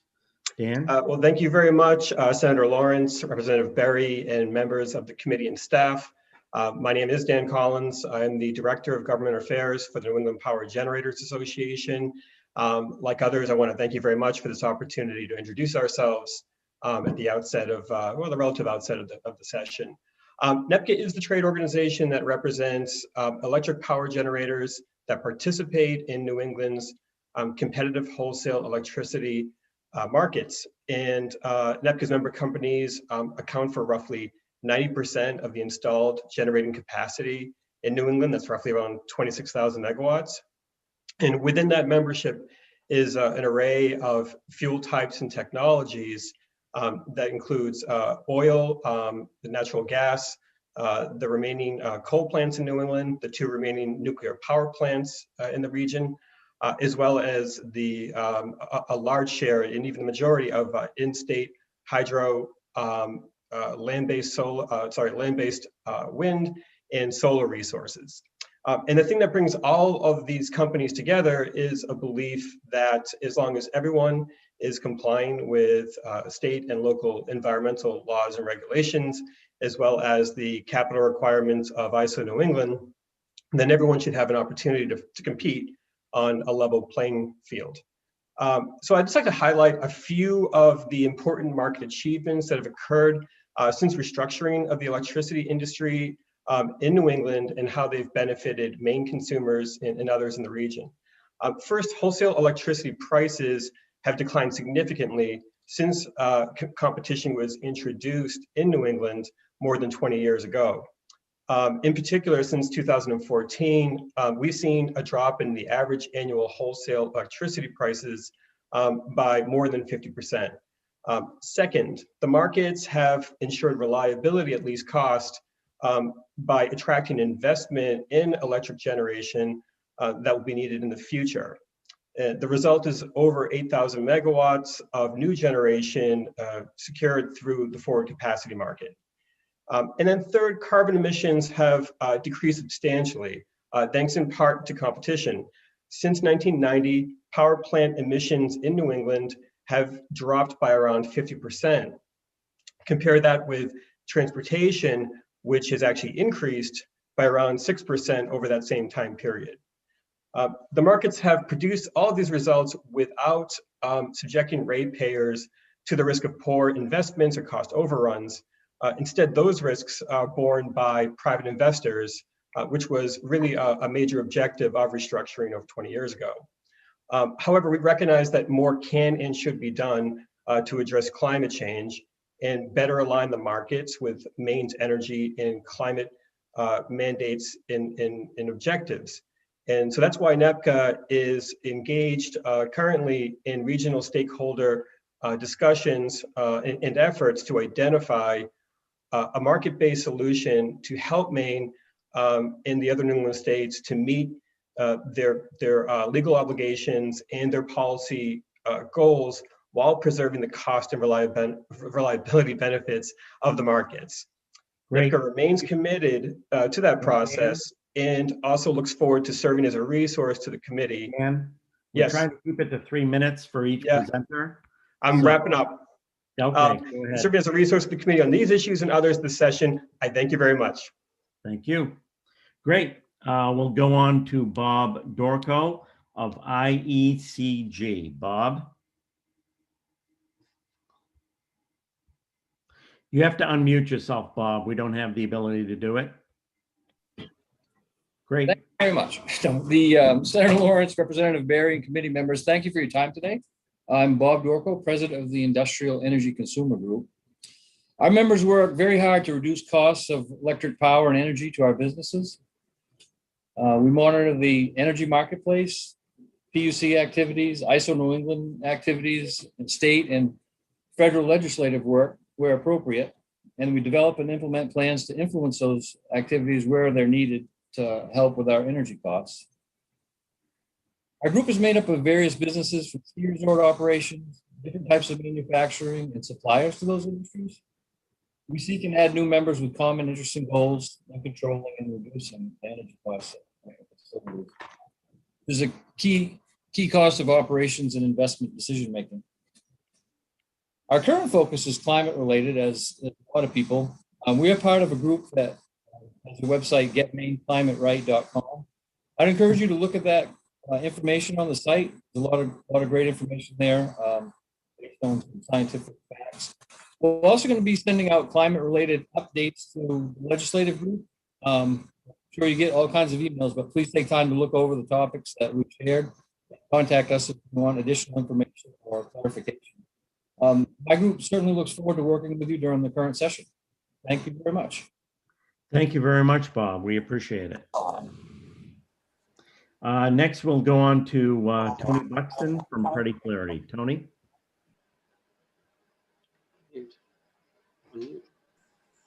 There you go. You just have to unmute. Okay, good. Good afternoon, Senator Lawrence, Representative Berry, members of the committee. Thank you for this opportunity. Speaking on behalf of Pretty Flaherty, where I am chair of the Energy Practice Group and co-chair of the Climate Strategy Group, we will be appearing before your committee, hopefully, with some frequency, to be a resource and also to advocate for certain clients. You recognize me probably as general counsel to the IECG, most particularly. We represent other clients as well. And our focus in this coming session will be first, whatever you want to do, but secondly, to focus on building energy infrastructure in a time of climate difficulty. We consider that to be our highest priority, and it's why we formed 8 years ago our Climate Strategy Group. We have day to day about 10 people who do energy law in Maine, New Hampshire, Massachusetts, and Washington, D.C., as well as other states, particularly where renewable energy is taking place. We're happy to share what expertise we have with you and other parties. In particular, we do a lot on utility interconnection for renewable energy projects, on contracting for such projects, on the permitting of renewable energy projects, and overcoming the obstacles that are created by the inability of society to move as quickly as we all would wish on moving to zero carbon. Steve Hudson will follow me, I think, and speak for himself today. Steve is a partner in our energy group, as is Benji Borowski, who will not speak, but who is available to you on climate issues and interconnection issues in particular. Bob Dorko has referred to the website that was put together after the 2019 session. We encourage your contribution to that and your thoughtful commentary and criticism. The purpose is to make sure that we all have as much information as possible about what we can do right and how we avoid doing things that don't work terribly well. We all make mistakes. IECG has made its own. Pretty Flaherty helped out in some of those, but we look forward to working with you on getting climate right. Thank you. Thank you very much, Tony. We'll now move on to Steve Hudson. Steve? Thank you, Mr. Chairman. Chair Lawrence, Chair Barry, and members of the committee. My name is Stephen Hudson. As Tony said, I'm a partner of Pretty Flaherty. In addition to the IECG, and Tony and I also work with other clients that may come before you. Portland Water District is one, the largest water district in the state of Maine. So we track those issues as well. We work with Kevin Miller from ChargePoint, who Kevin will be speaking with you on Thursday, I believe. We also work with Candy Terry at NRG, and we represent specifically ND Paper, which is the company that owns both the Rumford and Old Town Mills. That's just a list of some of the clients for which we do legislative work. But whatever we can do in terms of being a resource, if you have questions regarding Maine's manufacturers, Maine's rural economy, glad to help, or any of the energy issues Tony touched on. We're glad to be a resource. Thank you. Great. Thank you very much, Steve.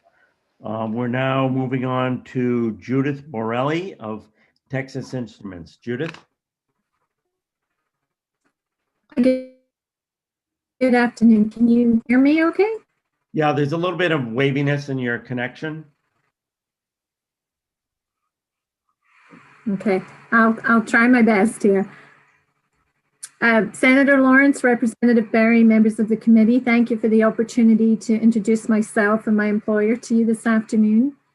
My name is Judith Borelli. I'm Director of Public Affairs covering government relations and corporate citizenship based out of our manufacturing facility in South Portland. I also cover our facility in Manchester, New Hampshire. So what does Texas Instruments do apart from make calculators? I hope you all still have your calculators. We engineer, manufacture, test, and sell analog and embedded semiconductor chips, which are key ingredients and things that you experience every day. The company was founded in 1930. We're headquartered in Dallas, Texas, and Rich Templeton is our chairman, president, and CEO. We have about 30,000 employees worldwide, with about 12,000 in the Americas, 14 manufacturing sites worldwide, and tens of billions of chips produced every single year. We have a portfolio of about 80,000 products that go to about 100,000 different customers. And as companies in every market continue to add more and more electronics to their product offerings to compete and meet consumer demand, we serve multiple sectors, including personal electronics, communications, enterprise, industrial, and automotive. Industrial and automotive are the markets with the best opportunities for our products, and they make up about 57% of our revenue. Our flexible manufacturing strategy and commitment to longevity of supply helps ensure that we can reliably deliver the products to the companies that need them. And our factory in South Portland, which we call Main Fab, began production in 1997. TI continues to invest in the facility to support growing advanced analog technologies, and we're fortunate enough to have been 100% utilized since Texas Instruments acquired the facility from National Semiconductor back in 2011, 2012. We employ about 500 people at the site. And our policy priorities, we advocate globally for policies that help us attract talent, drive innovation, and promote competitiveness. Our specific areas of policy interest include tax, trade, talent, and racial equity. At a more local level, our priorities continue to be around competitive, predictive, and reliable energy. Also factory equipment investment, environmental stewardship, and STEM literacy to support our talent pipeline. So thank you for the opportunity to meet with you today. Please consider us a resource and reach out to us anytime. And when possible, we would be happy to host any members of the committee at the site for a tour. Thank you for your time. Great. Thank you very much, Judith, for joining us today. We're going to skip over David Barber. He was unable to join us right now, but we're hoping to get him in later on as we do the introductions. I will go then to Ben Smith of Smith Legal. Ben? Good afternoon, Chair Lawrence, Chair Berry, members of the committee. Thank you, thank the committee for the opportunity to introduce myself. In a former life, I used to be a hearing examiner and a staff attorney at the Public Utilities Commission. Currently, I appear before the commission in connection with various regulatory matters. I represent some water utilities and consumer-owned electric utilities, some telecom providers, and a natural gas utility before the commission. I've also appeared before in prior legislative sessions with regard to different bills impacting either water utilities or electric utilities. What I'm about to say should not be misconstrued, and I hope it's not, and it may appear somewhat obvious to most people.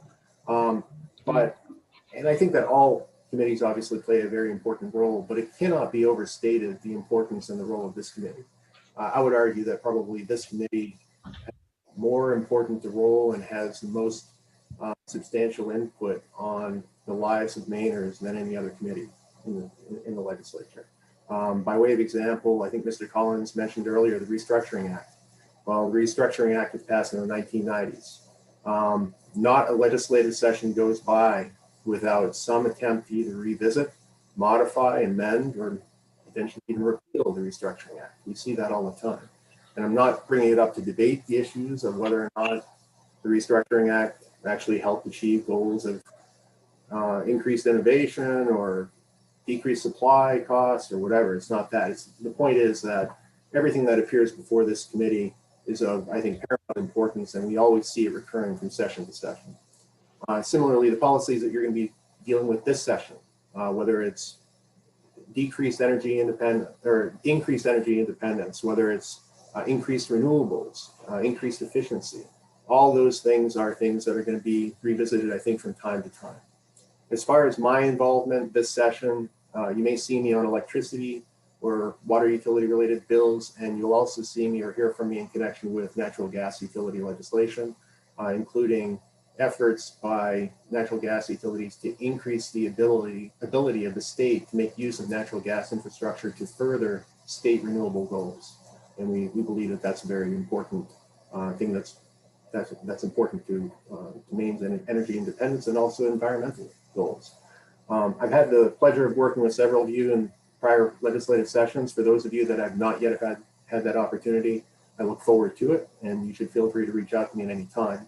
And I would share the comments of prior people introducing that I see my role as more of a resource to the committee. It's unlike the traditional work that I do in connection with my regulatory work, where I serve and I wear the hat of being an advocate.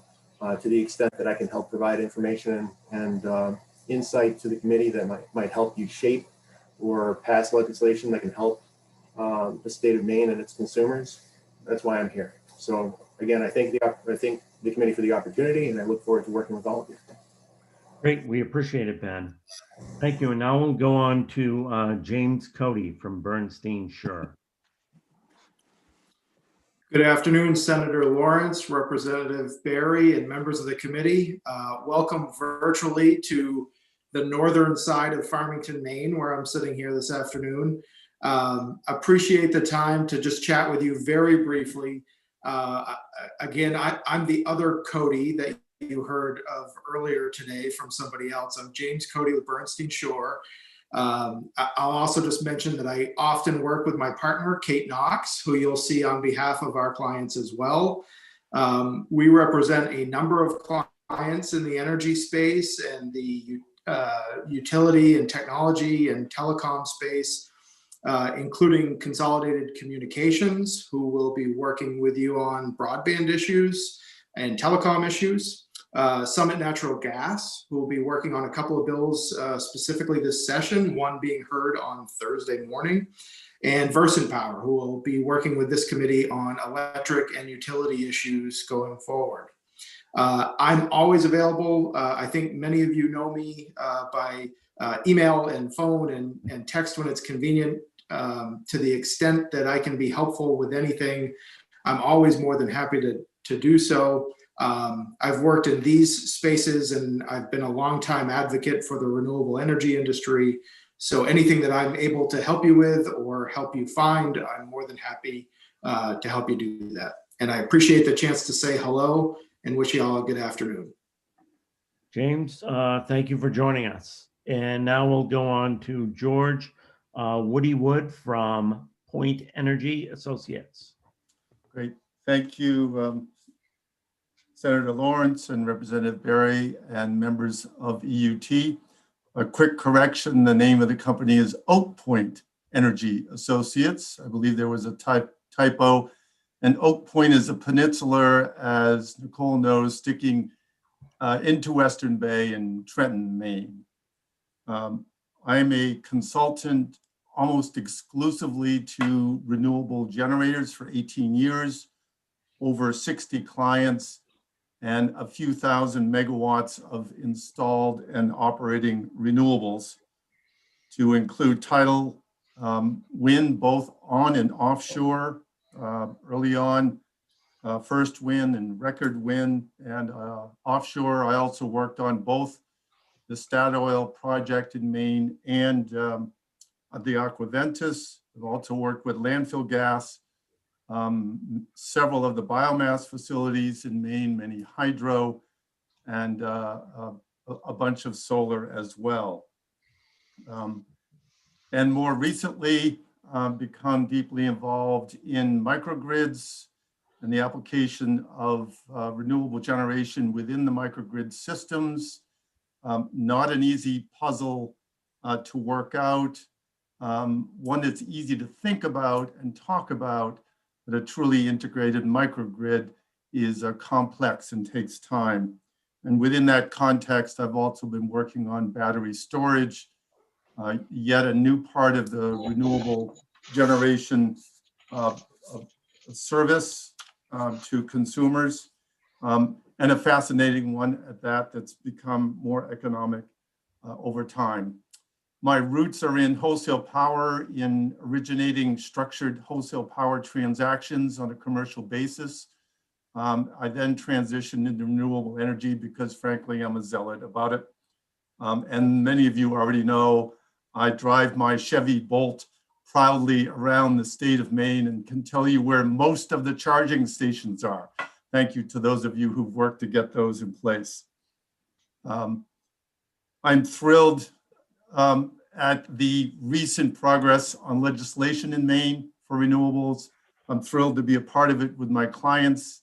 And I'm also available to assist you. My orientation, again, tends to be more commercial. How does it work? How does it really work? Do the numbers make sense? Is it cost effective?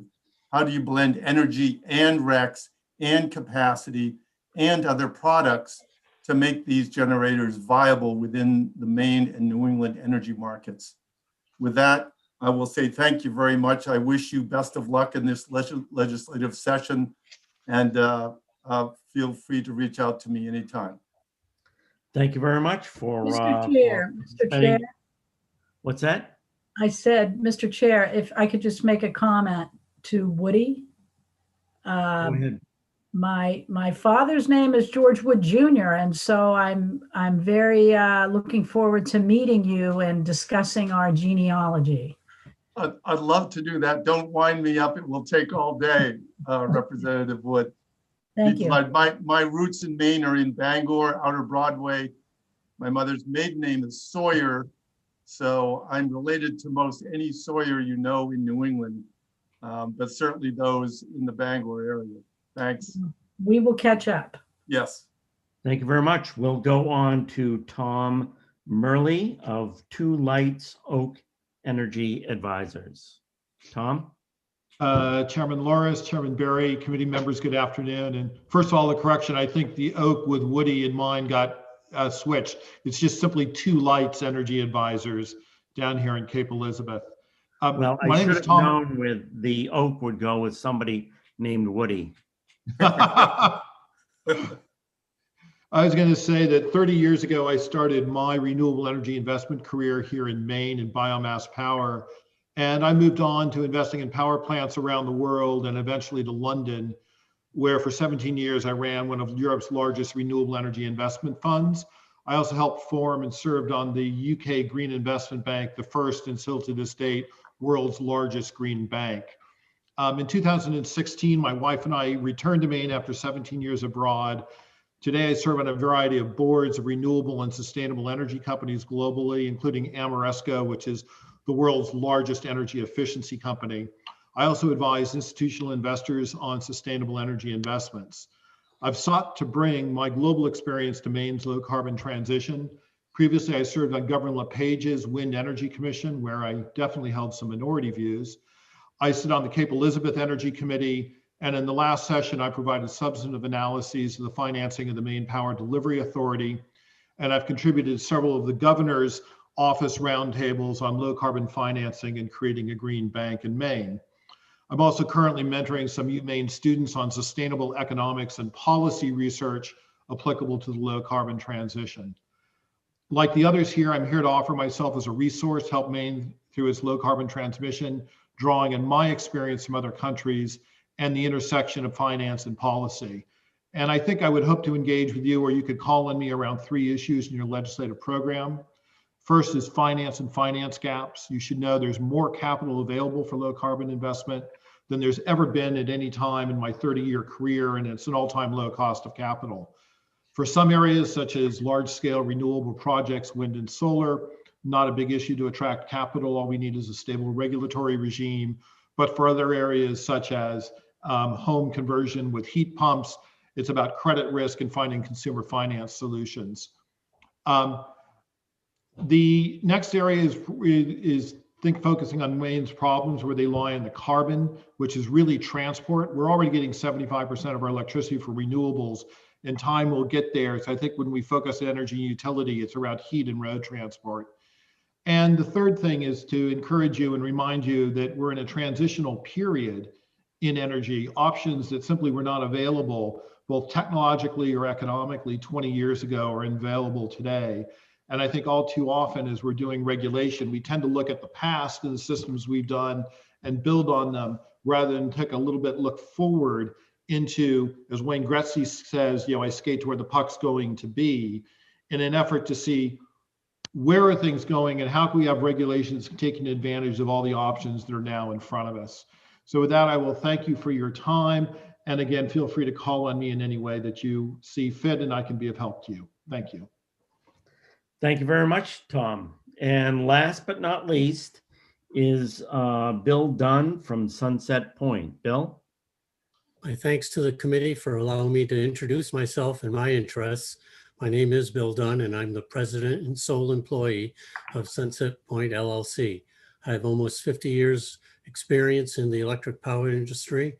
After 2 years at Stone & Webster, I spent the next 16 years split between 2 utilities, Vermont Electric Power Company, which is the Vermont transmission company that represents the Vermont distribution utilities in NEPOOL, the New England Power Pool, and runs a subpool among the Vermont distribution utilities, and Massachusetts Municipal Wholesale Electric Company, where I was responsible for the power supply and regulatory matters of more than 30 Massachusetts municipal utilities and represented all of public power utilities in New England on the NEPOOL Operations Committee, which I chaired for 2 years.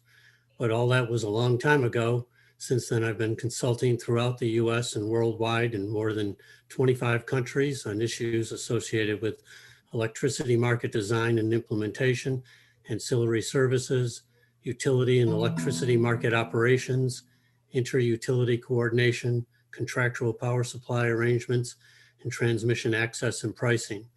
This work included a year living in London during the restructure of the British electricity system, 5 months living in Moscow working with United Energy System of Russia, and 26 trips to New Zealand and/or Australia. In New Zealand, setting up the New Zealand electricity market, and in Australia, first setting up the Victorian Power Exchange in Victoria, and then the national electricity market in East and South Australia. My interest in EUT activities is fourfold. First, based on my experience around the world and in the US, and as someone who personally experiences frequent power outages, I'm very interested in the worst in the nation performance of Maine's investor-owned utilities. In line with that, I'm on the board of Maine Power for Maine People, also known as Our Power. Second, as a member of Yarmouth's Committee for Energy Efficiency and Sustainability, I'm interested in improving the efficiency and sustainability of Maine's energy infrastructure. Third, as the owner of an electric car and a share of a community solar farm, I have interests in issues associated with solar power and the lack of support solar power, wind power, and Maine's decarbonization goals are receiving from Maine's investor-owned utilities. Fourth, being on the board of the Royal River Conservation Trust, I'm interested in EUT activities that impact our environment and the health of our rivers, estuaries, and wildlife. Thank you for granting me this time to introduce myself and for staying to the last person on today's agenda. Please contact me if I can be of any assistance to the committee. Great. Thank you very much, Bill. So I'll just, we've reached the end of our presentations today. And I will say we've gone through them very well, and we still have a number more to do. And I'll just ask Representative Berry if he has any comments to finish off the end of the day. I just want to thank the committee, thank our staff, and look forward to seeing everyone on Thursday. And I especially want to thank all of the interested parties, the advocates and lobbyists that we see regularly, as well as the citizens who show up. This has been in my, I guess this going into my 7th year on the committee. It's remarkable how many faces we've seen today that are new and that are not, sort of the regular the regular advocates that have time to spend in the room. So I'm encouraged by that. I think today's been very good. I'm looking forward to continuing these introductions. Great, thank you. And I don't know if Trey is still on. I just texted him. So yes, Trey, just to let the committee members know, the chairs and the leads are going to be staying on every Tuesday with Ben and Deirdre to go over schedule. We have an advertising deadline of Wednesday. So if members have any questions or issues on referrals, if you think there's a bill in this committee that shouldn't belong here or one in another committee that should belong here, let one of the 4 of us know and we'll discuss that and go over it. And if you have any particular scheduling concerns, if one of your bills you're waiting for certain people to be available to testify, just give us a heads up. But we will be scheduling every Tuesday for about 2 weeks out to set up hearings and work sessions.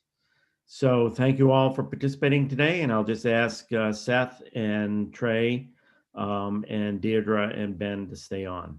Thanks. Bye, everyone.